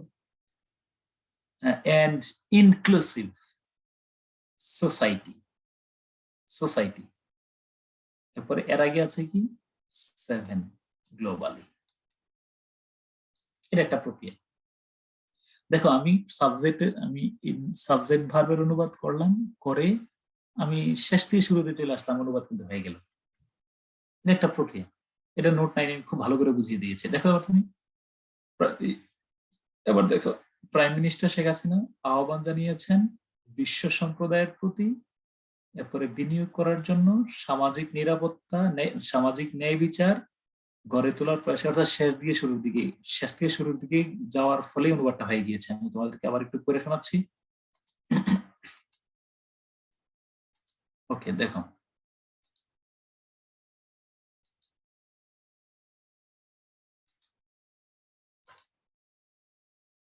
দেখো তাহলে প্রাইম মিনিস্টার শেখ হাসিনা আর্সড, আহ্বান জানিয়েছেন, তাই না? আর্সড, called upon, evoked, appealed, addressed, কাকে? এই যে বিশ্ব সম্প্রদায়ের প্রতি। 3 নম্বরে দ্য গ্লোবাল কমিউনিটি, এর আগে কি আছে? বিশ্ব সম্প্রদায়ের প্রতি। এরপরে কি? বিনিয়োগ করার জন্য, এই যে বিনিয়োগ করার জন্য, টু ইনভেস্ট অথবা ফর ইনভেস্টিং, বিনিয়োগ করার জন্য। হ্যাঁ, এরপরে কি? কোথায়? সামাজিক ন্যায় বিচারে, সামাজিক, ইন সোশ্যাল জাস্টিস অথবা সোশ্যাল ইকুয়ালিটি, বা আর অন্য শব্দ তোমার আছে, তো সমস্যা নেই। তারপরে কি? গড়ে তোলার প্রয়াসে, তাহলে for building, in an effort to build, in order to set up, যেটা তুমি দাও, আমি অপশন দিলাম। গড়ে তোলার প্রয়াসে। তারপরে কি? অন্তর্ভুক্তিমূলক সমাজ, তাহলে কি বলো? এ পিসফুল, কি অন্তর্ভুক্তি? শান্তিপূর্ণ, ন্যায্য, অন্তর্ভুক্তিমূলক সমাজ। এ পিসফুল, জাস্ট মানে unfair, fair, unbiased and inclusive society globally. আবার বললাম তো। আবার দেখো, এরকম ধরেন আমি এই শীটটা এখন দেখাবো না, এটা পরে দেখাবো। মানে পুরো প্যাসেজটাই তুমি দেখবা যে একদম পুরো সূত্রে ফেলে অনুবাদ, একেবারে একটা ট্রান্সলেশন, পুরো একটা টেকনিক অনুযায়ী সরল অঙ্কের মতো এটা একটা সূত্র ধরে চলে। এবার আসো তুমি ইয়াতে, এবার আরেকটু শুরু দিয়ে আসি আমরা। হ্যাঁ, দেখো, তো এখন যে অনুবাদটা আমি তোমাদের একটু আগে দেখাচ্ছিলাম ক্লাসে, দেখো তো এই এই এই যে একটু আগে অনুবাদটা করলাম, এই অনুবাদের মধ্যে আমরা প্রথমে যে কাজটা করব সেটা হলো একসাথে লেখা যায় এমন ফ্রেজগুলোকে আন্ডারলাইন করে ফেললে আমাদের জন্য অবশ্যই সুবিধা হবে। ওকে, আমি তোমাদেরকে একদম নিশ্চয়তা দিতে চাই যে আমি যে 9-10টা নিয়ম অ্যানালাইসিস করব, বিসিএস এর সকল প্রশ্নের তুমি বাংলাদেশ ব্যাংকের সকল অনুবাদের ক্ষেত্রে তুমি বলবা যে স্যার অন্য নিয়মের প্রয়োজন হয়েছে, এর বাইরে যাওয়ার দরকার নেই। একেবারে আমরা হাজার হাজার নিয়ম পরে ইট ইজ কোয়াইট ইম্পসিবল।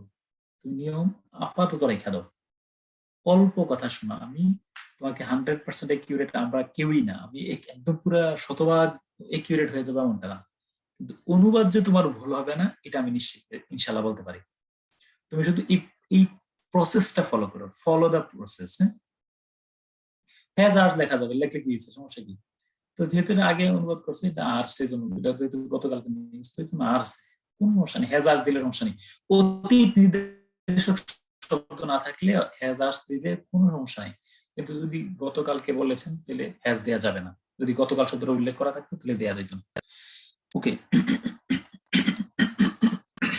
আবার বললাম রেগুলার যদি প্র্যাকটিস করো, ওকে। শুধু এখন বলবো যে আমার প্র্যাকটিসের সময় নেই, কিচ্ছু প্র্যাকটিস না করলেও আমি যে ক্লাসগুলা করবো, ক্লাস মিস করলে ভিডিওগুলা কান দিয়ে শুনতে থাকবা, শুধু শুনতে থাকবা। তবে তোমার আমি কিছু কাজ আগে দিয়ে দেবো, তারপরে পরে করাবো, যেন তুমি করার পরে আমার সাথে মিলাইতে সুবিধা হয়। আচ্ছা আসো, তো প্রথমে আন্ডারলাইন করে ফেলবো, তারপরে আমরা কি কাজ করবো, কাঠামোতে যাব। সবসময় প্রথম কাজ হলো সাবজেক্ট বের করা, তারপরে ভার্ব বের করা। আসো, আমার একদম মূল কাঠামো যেটা দিয়ে আমরা পড়াই, নোট টুটাই আজকে আমরা শেষ করি। ও সরি, এটার অনুবাদ তো করাইনি, দেখো এটা রয়ে গেছে। হ্যাঁ, তো দেখো একটু,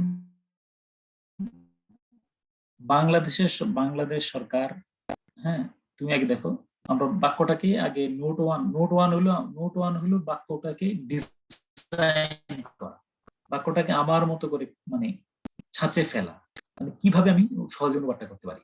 দেখো, বাংলাদেশ সরকার দেশের শীর্ষস্থানীয় একটি মানবাধিকার সংগঠন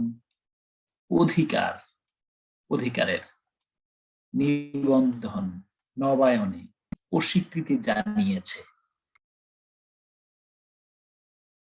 ওকে, তাহলে বলো কে অস্বীকৃতি জানিয়েছে? বাংলাদেশ সরকার। একটু পরে নিয়ম পড়বা, 1 নম্বরে এই বাক্যের সাবজেক্ট হলো বাংলাদেশ, তাহলে দ্য গভর্নমেন্ট অফ বাংলাদেশ অস্বীকৃতি জানিয়েছে, রিফিউজড, ডিনাইড, রিজেক্টেড, রিফিউজড। আবার বললাম, এই যে আমি প্রত্যেকটা অনুবাদের ক্ষেত্রে দেখো, এখানে আমি একটু লিখে দিছি, দেখো এই যে ফলোইং নোট 1 to 9, 1 to 9, 1 হইলো স্ট্রাকচার ঠিক করে নিয়েছি, 2 তে আমরা সাবজেক্ট কিভাবে বের করে খুঁজে নিয়েছি, আর 9 হলো শেষ থেকে শুরুর দিকে, যখন কোনো নিয়মে মিলবে না, সাধারণত অধিকাংশ ক্ষেত্রে শেষ থেকে শুরুর দিকে গেলে চলবে। এই বাক্যটাতেও দেখো তুমি শেষ থেকে শুরুর দিকে যাও, the government of Bangladesh refused, নবায়ন করতে, টু রিনিউ, এর আগে আছে কি নিবন্ধন, the registration, government of Bangladesh. দেখো একদম চাপ নিও না, ঠান্ডা মাথায় থাকো, আজকের ক্লাসে তুমি কিচ্ছু বোঝো না, বোঝার দরকার নেই, তুমি শুনতে থাকো, বুঝবা ইনশাল্লাহ, তুমি ক্লাস মিস করো না। আর যারা ভালো আছো আলহামদুলিল্লাহ আরো ইমপ্রুভ করে ফেলবা। The government of Bangladesh rejected, refused, denied. তৃতীয় 3 নম্বর, টু রিনিউ, দ্য নিবন্ধন, the registration, the government of Bangladesh has refused to renew the registration of অধিকার কি অধিকারের পরিচয় কি, কি বলো, লিডিং কি বলো হিউম্যান রাইটস অর্গানাইজেশন, তাই না? A leading human rights organization, আচ্ছা, শীর্ষস্থানে একটি মানবাধিকার অফ দ্য কান্ট্রি, দেশের, and একটা বাক্য শেষ। এন্ড এন্ড কি করেছে পরের বাক্যের সাবজেক্ট কিন্তু আবার বাংলাদেশ সরকার, আমার সাবজেক্ট লাগবে না। এন্ড পাঠিয়েছে, পাঠিয়েছে ইংলিশ কি বলো? সেন্ট। যেহেতু ওই যে নিবন্ধন স্বীকৃতি জানিয়েছে এবং পাঠিয়েছে, তাহলে আবার পাঠিয়েছে। এন্ড সেন্ট, পাঠিয়েছে, শেষ থেকে শুরু দিয়ে চলে আসে। এটা কিন্তু সবচেয়ে জাদুকর, এটা আমরা নোট 9 দিয়ে আবার পড়বো বিস্তারিত ভাবে। পাঠিয়েছে, কি পাঠিয়েছে? একটি ব্যাখ্যা, an explanation, sent an explanation, একটি ব্যাখ্যা পাঠিয়েছে। এর আগে কি আছে? শতপ্রণোদিত হয়ে, কি বলো, উইলিংলি, হ্যাঁ, বিং মোটিভেটেড, ঠিক আছে কিনা? উইলিংলি দিলেই হয়ে যাবে, এত কথা লাগবে না। আমি অন্য শব্দ ব্যবহার করেছি, একটু পরে দেখো। তারপরে কি হলো? ও হ্যাঁ, তাহলে দাঁড়াও, পাঠিয়েছে ব্যাখ্যা কার কাছে? আমরা ওই যে কাকে পাঠিয়েছে, এখানে ওই 2 নোট 2 ফলো করলে হবে। পাঠিয়েছে and sent, পাঠিয়েছে, কি পাঠিয়েছে? ব্যাখ্যা and explanation, কাদের কাছে? to the, কি বলো, ambassadors of, to the ambassadors of different country। কিভাবে পাঠিয়েছে? শতপ্রণোদিত হয়, উইলিংলি। এবার খেয়াল করো, এতক্ষণ ধরে আমি আজকে যা বলছি তা পরবর্তীতে তুমি কি পড়বা তার একটা ধারণা দিচ্ছি। আমরা কিন্তু ছোট ছোট করে যাব, প্রত্যেকটা নিয়ম অ্যানালাইসিস করে। দেখো এবার আসো, পুরো যেটা আমি লিখে দিছি কি দেখো, এই যে the government of Bangladesh has refused অথবা denied to renew the registration of Odhikar, a leading human rights organization of the country, and willingly. এই উইলিংলি শব্দটাকে আমরা বলি অ্যাডভার্ব অফ ফ্রিকোয়েন্সি। এটা যে কোনো জায়গায় বসানো যেতে পারে, উইলিংলি আগেও বসানো যেতে পারে, পরেও বসানো যেতে পারে। নোট 3 তে এটা বলা আছে। and sent an explanation to the ambassadors of different countries। তোমার উইলিংলি আর উইলিংলি যেই জায়গায় তুমি বসো তোমার কোনো সমস্যা নেই। ওকে, চাইলে এটাকে আমি বলে দিচ্ছি এখানে, চাইলে এটা সিম্পল সেন্টেন্স অনুবাদ করতে পারবো। After refusing to renew the registration of অধিকার, এ renowned human rights organization of the country, the government of Bangladesh has willingly sent an explanation to the ambassadors of different countries. Okay. সব অধিকার English তো অধিকারই হবে। অধিকার তো একটা মানবাধিকার সংগঠনের নাম, বুঝছো না? কারণ নাম তুমি ওই যে শেখ হাসিনার মাননীয় প্রধানমন্ত্রী, উনার কন্যার নাম হলো কি? পুতুল। তাহলে তুমি উনি কি ডল বলবা? ওই যে কে গুগল ট্রান্সলেট অনুবাদ ছিল সজীব ওয়াজেদ জয়, এখন তো সজীব ওয়াজেদ জয়ই আসে। প্রথম যখন একদম নতুন গুগল ট্রান্সলেট হয়েছিল তখন অনুবাদ আসছিল সজীব ওয়াজেদ ভিক্টোরি। বুঝছো বিষয়টা? তো এবার আসুন, একদম এটা হলো ধারণা দিলাম যে কিভাবে আমরা অনুবাদটা করবো। ওকে, আমরা নোট 1-এ আমরা বলছি we will reorganize our structure. আমার 9টা নিয়ম ক্লাস শেষগুলো, আমি যখন শেষ করবো 9টা নিয়ম মুখে মুখে বলবো। প্রথম কথা হলো আমরা স্ট্রাকচারটা ঠিক করে নেব। সিম্পল হলে সিম্পলি অনুবাদ করবো নাকি কমপ্লেক্স অনুবাদ করব এটা ঠিক করে নেব। হ্যাঁ, পাঠানোর পর বিভিন্ন দেশে আমরা তাহলে কি তাহলে আমরা 2 বাক্যে অনুবাদ করে ফেলছি একটু আগের বাক্যটাকে। ওকে, আচ্ছা এবার আসো বেসিক নিয়ম থেকে শুরু করলাম আমরা। হ্যাঁ, এই নিয়মটাকে সুন্দর করে ক্লাসে আমি একটু পরে যখন শিটটা দিয়ে দেবো তোমাদেরকে তখন তোমরা লিখে ফেলো।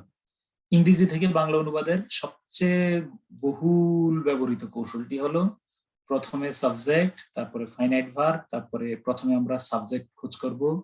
কে বা কারা পাইলে সাধারণত অ্যাক্টিভ ভয়েসের সাবজেক্ট খুঁজে পাওয়া যায়, কি বা কাকে প্রশ্ন করলে সাধারণত প্যাসিভ ভয়েসের সাবজেক্ট খুঁজে পাওয়া যায়। তাহলে আমরা কে বা কারা, অ্যাক্টিভ ভয়েসের সাবজেক্ট। তাহলে এই যেমন ধরো পাঠিয়েছে দ্য গভর্নমেন্ট, সরকার। কে পাঠিয়েছে? সরকার। তারপরে ভার্বটাকে আমরা খুঁজে বের করবো, দ্য গভর্নমেন্ট হ্যাজ সেন্ট, সরকার পাঠিয়েছে। তারপরে 2টা প্রশ্ন, কি বা কাকে। আমরা কি বা কাকে প্রশ্নের মধ্যে আগে কাকে প্রশ্নটা করলে বেটার হবে। আগে কাকে, কাকে কি, বুঝছো কিনা? আগে কাকে তারপরে কি। তাহলে কাকে পাঠিয়েছে বা কি পাঠিয়েছে যেটা তুমি নাও কোনো সমস্যা নেই, কি বা কাকে যে কোনো যেই প্রশ্নটা তুমি নাও, নো প্রবলেম। তাহলে হ্যাঁ, যদি আমি একটু বড় উদাহরণ দিলে বুঝবা। এরপর হলো কোথায়, কখন, কিভাবে, কেমন, এই অ্যাডভার্বিয়াল গুলো আমরা পরে বসাবো। এই অ্যাডভার্বিয়াল গুলো আগ পিচ করলে কোনো সমস্যা নেই। এবার একটু দেখো, এই বাক্যটা আমার আজ থেকে আমি 10 বছর যাবত ইংরেজি অনুবাদ করাই, এই বাক্যটাকে ফলো করে। ওকে, জাস্ট রিসিভ দিস সেন্টেন্স। প্রধান শিক্ষক প্রত্যহ সকালে ক্লাসে আমাদেরকে আন্তরিকভাবে ইংরেজি পড়ান। ওকে, ঠিক আছে। এই জাস্ট এই বাক্যটা তুমি ফলো করো। প্রধান শিক্ষক প্রত্যহ সকালে ক্লাসে আমাদেরকে আন্তরিকভাবে ইংরেজি পড়ান। ওকে, তাহলে 1 নম্বর কোশ্চেন নম্বর 1, কোশ্চেন নম্বর 1, কে পড়ান? প্রধান শিক্ষক। কে পড়ান? সবসময় সব প্রশ্ন আমরা ভার্বকে করব, লেখো না, এখন লেখার দরকার নেই।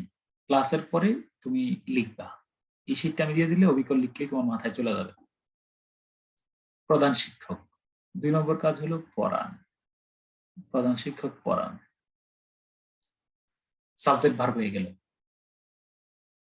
প্রশ্ন, কাকে পড়ান? কাকে পড়ান? উত্তর, আমাদেরকে পড়ান। দ্য হেডমাস্টার টিচার্স আস। কি পড়ান? তাহলে কাকে পড়ান পেয়ে গেলাম 3 নম্বর কোশ্চেন। কি পড়ান? ইংরেজি। তাহলে the headmaster teachers us English. The headmaster teachers us English. তারপরে কি? কোথায় পড়ান? In the class. কখন পড়ান? কখন পড়ান? কখন পড়ান? সরি, কখনের পরে কিভাবে পড়ান? এমপিটি, ম্যানার, ম্যানার, প্লেস, টাইম। তাহলে প্রথমে আবার একটু আমি একটু রিপিট করছি, একটু অনুমোদন ছিলাম। প্রথমে হলো প্রধান শিক্ষক পড়ান। কাকে পড়ান? আমাদেরকে। কি পড়ান? ইংরেজি। কিভাবে পড়ান? আন্তরিকভাবে। এখানে অনেক ফর্মুলা আছে, আমি তুমি শুধু প্রশ্নের ধারাবাহিকতা মনে রেখো। আর প্রশ্নের ধারাবাহিকভাবে মনে রাখতে হবে, এটাও জটিল গুরুত্বপূর্ণ কিছু না। Subject plus verb plus object হলে চলে, বাকি প্রশ্ন সব উল্টাপাল্টা করে লেখা যায়। কোথায় পড়ান? ক্লাসে। কখন পড়ান? প্রত্যহ সকালে। Please just be attentive. এই বাক্যটা পারলে মোটামুটি 60% বাক্য তোমার নিয়ন্ত্রণে আসার কথা। দ্য হেডমাস্টার, হেডমাস্টার এখানে স্মল টালে লিখতে হবে। দ্য হেডমাস্টার টিচার্স পড়ান। কাকে পড়ান? আস। কি পড়ান? ইংলিশ। অথবা তুমি চাইলে কি প্রশ্ন আগে নিয়ে আসতে পারো। The headmaster teachers us. কাকে পড়ান? টু, তখন একবার টু দেয়া লাগবে, to English, to us. The headmaster teachers us, sorry, teaches English to us, অথবা the headmaster teachers us English. Okay, হ্যাঁ। আচ্ছা, এরপরে কিভাবে পড়ান? কর্ডিয়ালি। কোথায় পড়ান? In the class. কখন পড়ান? Every morning. They are the adverbs, adverb or adverbial phrase. এগুলো আমরা জানি কি বা কাকে ছাড়া অন্য সকল প্রশ্ন, কোথায়, কখন, কিভাবে, কেমন, কেন, এই প্রশ্নগুলোর উত্তরে আমরা জানি যে কি করতে হয়, এগুলো তুমি আগ পিচ করে বসাতে পারো। অর্থাৎ আমরা যদি তুমি যদি বলো যে এই অ্যাডভার্ব অফ ফ্রিকোয়েন্সি এখানে আছে, আমরা চাইলে এটা এখানে নিয়ে যেতে পারি। The headmaster cordially teaches us English in the class every morning. তুমি যদি বললে না স্যার ভালো লাগে না আমার, আমি এভরি মর্নিংটা শুরুতে নিয়ে যাবো, নিয়ে যাও। Every morning the headmaster cordially teaches us English। আমার সাথে নোটশিট দেখা বাদ দাও, দিয়ে আমার সাথে বলো। এবার আমি আমার দিকে তাকিয়ে তাকিয়ে কথা বলবো। আগে আরেকবার দেখে নিচ্ছি কি বলতেছি। প্রথমে সাবজেক্ট, মনোযোগ দিয়ে বলো। প্রথমে সাবজেক্ট, তারপরে ভার্ব খোঁজ করব, তারপরে কি বা কাকে, কাকে কি, যে কোনো একটা প্রশ্ন করব, প্রশ্ন করে অবজেক্ট পেয়ে যাব, উত্তর বসাই ফেললাম। তারপরে অ্যাডভার্বিয়াল গুলা বসাবো, কোথায়, কখন, কিভাবে, কেমন, কেন, যে কোনো আমরা বসাতে পারি। অ্যাডভার্বিয়াল গুলা আগ পিচ করে বসালে কোনো সমস্যা নেই। এবার আমার দিকে তাকাও। তাহলে আমরা যদি বেসিক অনুবাদটা করি তাহলে যে কোনো বাক্যের অনুবাদ করার ক্ষেত্রে কুল হেড, এত চাপ প্রেশার নিও না, এত নিয়ম নিও না, জাস্ট ঠান্ডা মাথায় বুঝো। প্রথমে বাক্যটাকে ঠিক করবো, এটা সিম্পল কমপ্লেক্স যাই আমরা ঠিক করি, তারপরে আমরা কি করব, সাবজেক্ট খোঁজ করব। কে বা কারা পেলে সাধারণত অ্যাক্টিভ ভয়েসের সাবজেক্ট হয়। সাবজেক্ট খোঁজ করে আমরা প্রথমে সাবজেক্ট খোঁজ করব, তারপরে ভার্ব খোঁজ করব। সাধারণত বাংলা বাক্যে ভার্বটা শেষের দিকে থাকে। ভার্বকে আমরা প্রশ্ন তুলে প্রধান শিক্ষক পড়ান, তাহলে প্রথমে হয়ে গেল প্রধান শিক্ষক, 2 নম্বরে হয়ে গেল পড়ান। প্রশ্ন করো কাকে পড়ান? দ্য হেডমাস্টার টিচার্স আস। কি পড়ান? ইংলিশ। অনুবাদ হয়ে গেছে।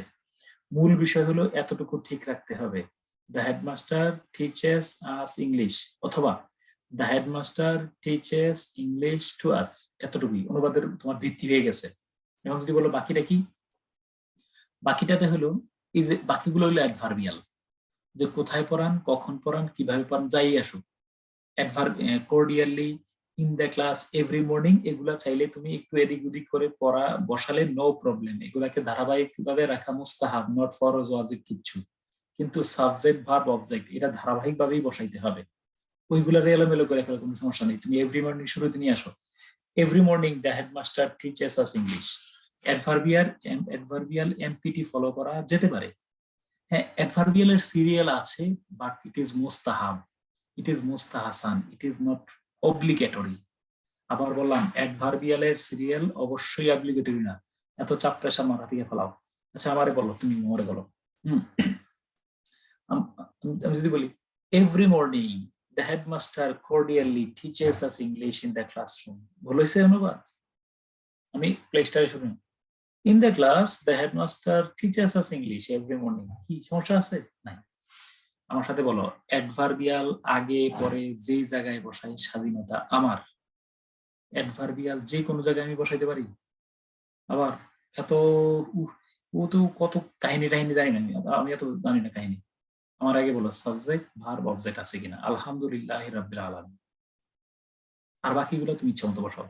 অনুবাদ কাটা যাবে না, যাবে না না না।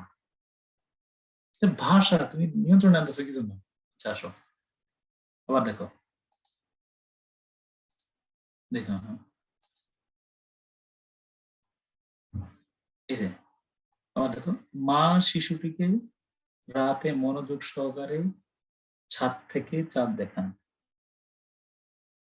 মা রাতে শিশুটিকে মনোযোগ সহকারে ছাদ থেকে চাঁদ দেখান। কে দেখান? মা। মা দেখান, মাদার শোজ। কারে দেখান? বেবিটাকে। Mother shows the baby. কি দেখান? The moon. কোথা থেকে দেখান? কেমনে দেখান? কখন দেখান? তুমি ইচ্ছা মতো বসাও, শুধু এতটুকু আমাকে হিসাব মিলিয়ে দিবা। আমি তোমার কাছ থেকে হিসাব চাইবো। মাদার শোজ হার বেবি, কি দেখান? The moon. Mother shows her baby the moon, অথবা the mother shows the baby to her shows the moon. যদি দ্য মুনটা আগে নিয়ে আসো তাহলে এখানে টু হার বেবি দিতে হবে, আর কিছু না। The mother shows. আর যদি বলো এরপরে কি বলো, attentively from the roof at night, এগুলো তোমার বিষয়, এগুলো তুমি কোন জায়গায় বসাইবা এটা তোমার সিদ্ধান্ত। তুমি যদি বলো যে আমি the mother attentively shows the baby the moon from the roof, তুমি যদি এট নাইটটা শুরুতে নিয়ে আসতে চাও নিয়ে আসো, তোমার কোনো নো প্রবলেম। এট নাইট তুমি যেই জায়গায় নিয়ে আসো আমার কোনো আপত্তি নেই। ওকে, এবার আমরা দাঁড়াও, এখানে আমি তোমাদেরকে শুধু না, এখানে আমি আবার আচ্ছা এগুলো আমি আরো আলোচনা করবো প্রত্যেকটা উদাহরণ দিয়ে, শুধু লেকচার 1 তুলবা। আচ্ছা আমি আবার একটু দেখো, আমি একটু ইয়ে করবো, দেখো একটু। হ্যাঁ, সরকার, দ্বিতীয় বাক্য দেখো, সরকার বিভিন্ন দেশের রাষ্ট্রদূতদের কাছে শতপ্রণোদিত হয়ে একটি ব্যাখ্যা পাঠিয়েছে। তাহলে দ্য গভর্নমেন্ট, প্রথমে আমার লাগবে সাবজেক্ট, দ্য গভর্নমেন্ট পাঠিয়েছে। কাকে পাঠিয়েছে? কি পাঠিয়েছে, অথবা কি পাঠিয়েছে কাকে পাঠিয়েছে। তাহলে the government has sent an explanation to the ambassadors of different countries, অথবা the government has sent to the ambassador of different countries an explanation. শতপ্রণোদিত হয়, এটা অ্যাডভার্বিয়াল। অ্যাডভার্বিয়াল তুমি যে কোনো জায়গায় বসাও নো প্রবলেম। অ্যাডভার্বিয়াল তুমি যেই কোনো জায়গায় বসাইতে পারবা, কোনো সমস্যা নাই। অ্যাডভার্বিয়াল বাক্যের শুরুতে বসাও, শেষে বসাও, স্বতঃপ্রণোদিত হয়ে, spontaneously, willingly, being self motivated, the government, তুমি যে কোনোটা। ওকে, এবার আমার দিকে তাকাও, যা বলছি তার সিনপসিস করে দিই। আগামী ক্লাস থেকে আমি একদম এখন এই যে নোটটা দেবো সেই নোটটা তোমরা খাতায় তুলে ফেলবো। একটু আমার দিকে তাকাও। কি বললাম? অনুবাদের প্রাথমিক একটা ধারণা, আমরা সামনে যা পড়বো তার সম্পর্কে তোমাদেরকে আমি বলতে যাচ্ছি। অনুবাদ করার সামান্য সময়ের আমি কথা যেটা বলেছি সেটা হলো, প্রথমে আমরা কি করব? বলো? প্রথমে আমরা সাবজেক্ট খোঁজ করব। তারপরে আমরা কি করব বলো? ফাইনাইট ভার্ব খোঁজ করব। প্রথমে সাবজেক্ট, তারপরে কি বলো? ফাইনাইট ভার্ব, তারপরে কি বলো? অবজেক্ট। একটু আমি আনমিউট করার সুযোগ দিলাম, আমার সাথে একটু সামান্য কথা বলো। দাঁড়াও, নাজুল ভাই বলছিল যে একটু আমি এখন এই সিনোপসিসটা আমি একটু লাইভে আসতে বলছিল নাজুল ভাই। হ্যাঁ, আমি একটু, আমাকে একটু সময় দাও, আমি 3-4 মিনিটে সিনোপসিস করব। আর তোমরা গ্রুপে তো আছোই, কোনো কথা থাকলে বললে ফেলো। আমার জুমা আমাদের সময় হয়ে গেছে তো।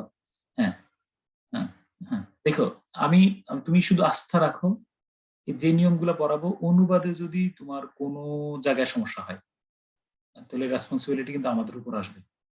ঠিক আছে? কোনো চাপ প্রেশার নিবে না। অনুবাদ তুমি ফ্রি হ্যান্ড রাইটিং, তুমি যা ভাবো তা লিখলেই হবে, টেনশন নিও না। তুমি সাবজেক্ট বার অবজেক্টটা ঠিক রাখতে হবে। আর নাজুল ভাই বলছিল যে একটু এই ক্লাসের অংশটা ওদের পেজ থেকে একটু লাইভে দিতে। 30 সেকেন্ড সময় দাও। ও, আমি কি হোস্ট নাই নাকি? জাস্ট যাও না, কোনো প্রশ্ন থাকলে বলতে পারো। দাঁড়াও, কারণ আমি আনমিউট করে দিই। জাস্ট দেখবা অন্য কেউ আনমিউট আছে কিনা। কেউ ভুলেও আনমিউট করবে না। জাস্ট 1-2 জন হয়তো যারা কথা বলতে চাও, একটু কথা বলো আমার সাথে, জরুরি। বলো, আনমিউট কর।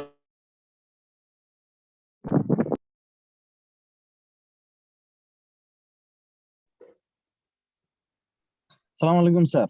স্যার আমি একটা ব্যাপার বলতে যাচ্ছিলাম।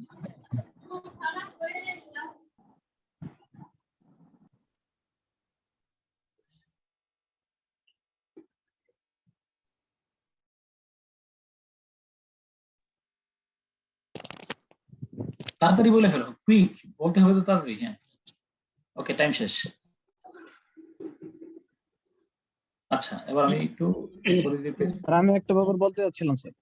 মানে বলো, এটা এতক্ষণ বলে ফেলতো তো। স্যার আমরা তো এই নোটগুলো অনুযায়ী স্যার প্র্যাকটিস করব স্যার। এখন স্যার মানে এই গ্রামাটিক্যাল ভুল টুল হয়েছে কিনা ও আমার সাথে মিলিয়ে নিবা। আমি তো পরদিন ক্লাস আবার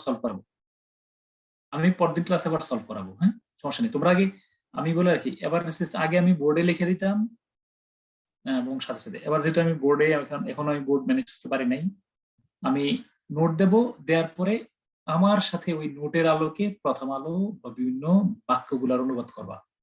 নোটটা তুমি আগে বাসায় লিখে ফেলবা। আমার কথা কি স্পষ্ট বুঝছো কিনা সেটা বলো। তোমরা কি আমার কথা স্পষ্ট বুঝছো? আমি নোটটা আগে দিয়ে দেবো, তারপর তোমরা লেখা রাখবা, সেটার আলোকে আমি অ্যানালাইসিস করবো। ওকে, এর আগে এই কথা বুঝছো কিনা? দুই একজন আওয়াজ করে বলো, বুঝছি। আজকে টোটাল অনেক ইনস্ট্রাকশন দিছি, রেকর্ডিং নিয়ম, কিন্তু যদি না লেখা রাখো এটা কিন্তু আমানতের খেয়ানত হবে। আমরা তুমি নোটটা সেভ করে রাখছো, লেখো না, এটা খুব কষ্ট পাবো। লিখলে কি হবে, তুমি দেখবে যে আমার কথাগুলো শুনতে কি হবে। নোট তুমি লেখা রাখবা আগে। আমি প্রথম আলো ওই বিভিন্ন বই থেকে অনুবাদটা সলভ করাই না, তখন না তোমার সাথে আমার মিলিবে। আমি যদি নোট লেখাতেই সময়টা শেষ করি তাহলে তো বেশি ইফেক্টিভ হয় না ক্লাসটা। নোটটা আগে দিয়ে দিলাম, তুমি নোট a+b² সূত্র তুমি পড়ে ফেলো।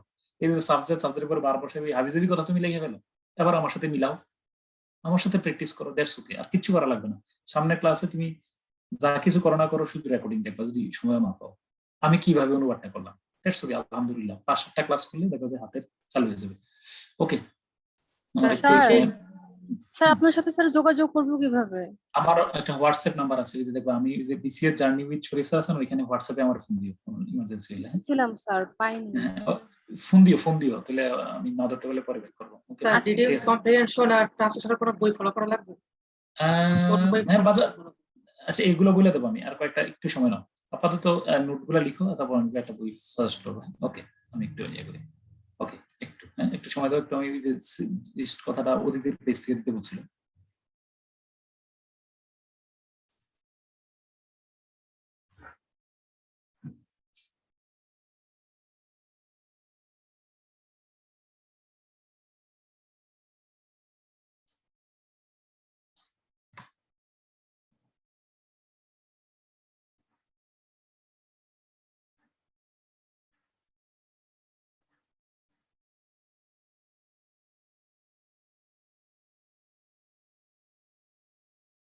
ওকে, তো আসসালামু আলাইকুম, আমার কথা আশা করি শুনতে পাচ্ছ সবাই। আজকের যে ক্লাস হলো একটু আগে, ক্লাসের আমরা একদমই শেষ পর্যায়ে। আমি অল্প কয়েক মিনিটে আমি সিনোপসিস করব, অল্প কয়েক মিনিটের মধ্যে সিনোপসিস করব আমাদের আজকের ক্লাসের, মানে আজকের যে অদিতির ইংলিশ প্রথম ক্লাসটা ছিল সেই ক্লাসের সিনোপসিস।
আসসালামু আলাইকুম, শুনতে পাচ্ছ কিনা? সরি, আমার ওই লাইন ভুলে লাইভে আসতে গিয়ে আমার লাইনে গেছে।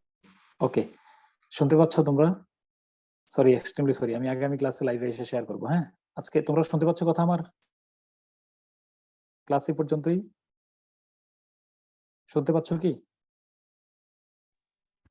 জি স্যার, শুনতে পাচ্ছি। ঘটনা হয়েছে আমি দেখতে পাচ্ছি না, শুনতে পাচ্ছি। হ্যাঁ না, ফেসবুকে আসতে গিয়ে না ফেসবুকে আসতে গিয়ে আমি ফেসবুক থেকে বুঝছি, আমি ফেসবুক থেকে আসতে গিয়ে বুঝছো আমি নিজেই মানে লাইন কেটে গেছে আর কি। হ্যাঁ, অতএব সরি, আগামী ক্লাসে ইনশাআল্লাহ ওর সবার উদ্দেশ্যে একটু সিনোপসিস করব। হ্যাঁ, প্রথম কয়েক মিনিট। হ্যাঁ স্যার, আজকে রেকর্ডটা কি আমাদের পুরাতন ব্যাচে দেওয়া হবে, এইটার যে ব্যাচটা? এই ব্যাচটা? হ্যাঁ স্যার আমাদের যারা তাহলে আমরা নোট করব থেকে। ও সব নোটগুলো দিয়ে দেবো, তো আমি নোটগুলো দিয়ে দেবো। হ্যাঁ স্যার একটা রিকোয়েস্ট ছিল স্যার। বলো। স্যার আমরা যারা মানে নতুন রিটার্ন প্রার্থী আর কি, তো তাদের তো সময় কম পাওয়া যাবে। যদি অক্টোবর পরীক্ষা হয় 3.5 মাসের পরীক্ষা হবে, তো সেই ক্ষেত্রে আসলে ওভারঅল প্রিপারেশনটা মানে নেওয়ার জন্য কোনো স্ট্র্যাটেজি ফলো করা উচিত কিনা, যে আমরা জিকে কখন পড়বো বা কিভাবে, একটু যদি বলতেন আর কি। আগামী ক্লাসে 5 মিনিট বলবো। হ্যাঁ, আগামী ক্লাসে 5 মিনিট বলবো। স্যার রেকর্ডটা কি 8 নাম্বার ব্যাচে দেওয়া হবে স্যার? একটু নাজমুল ভাইয়ের সাথে কথা বলে নিও। হ্যাঁ ঠিক আছে, ইনশাআল্লাহ। আল্লাহ হাফেজ। আল্লাহ হাফেজ। আপনি একটু রিকোয়েস্ট কথা বলতাম স্যার এই ব্যাপারে একটু কথা বলতাম স্যার। আমরা যারা 8 ব্যাচের স্টুডেন্ট স্যার, তাদেরকে কিন্তু একটা প্রতিশ্রুতি দেওয়া হয়েছে সবকিছু যাতে পরের ব্যাচের সাথে আমাদের অ্যাড করা হবে। সুতরাং কোনোভাবে যাতে এমন না হয় যে আমাদেরকে ভিডিও রেকর্ড দেয় নাই, অথবা আমাদেরকে হচ্ছে ম্যাটেরিয়ালস গুলো আমাদের গ্রুপে দেয় নাই, এরকম যদি হয় তাহলে আমাদের সাথে আমি কথা বলে নেব। আনজাস্টিস করা হবে স্যার। ঠিক আছে না, তবে আপনি একটু নির্দেশনা দিয়ে দিবেন যাতে আমাদের এটা আমি বলি, তোমাদের একটা বিষয় হলো, আমি বলি ওদিকের একটা পলিসিটা যেটা আমি জানি, সেটা হলো রেকর্ডিং দিলে পরবর্তী ব্যাচে অংশগ্রহণ করতে দেওয়া হয় না, আবার একটা ব্যাচে রেকর্ডিং না দিলে পরবর্তী ব্যাচে অংশগ্রহণ করতে দেওয়া হয়, এরকম একটা পলিসি আর কি। তারপর আমি কথা বলে রাখবো যেন তোমরা ইয়ে হও। ওকে, ইনশাআল্লাহ, টেনশন আপনি নিও না। হ্যাঁ, আপনি যদি বলে দেন তাহলে আমরা আনজাস্টিস হব না স্যার, না হলে ঠিক আছে, আমাদের সাথে ওকে, আনজাস্টিস করা হবে। থ্যাংক ঠিক ইউ আছে, স্যার। ঠিক আছে, ওকে, আল্লাহ হাফেজ, আল্লাহ হাফেজ। হ্যাঁ? স্যার এই নোটটা যেটা দিলাম এটা কিন্তু অবশ্যই লিখে ফেলো। হ্যাঁ, ফাইনাল। আল্লাহ হাফেজ। হ্যাঁ, জি স্যার আসসালামু আলাইকুম।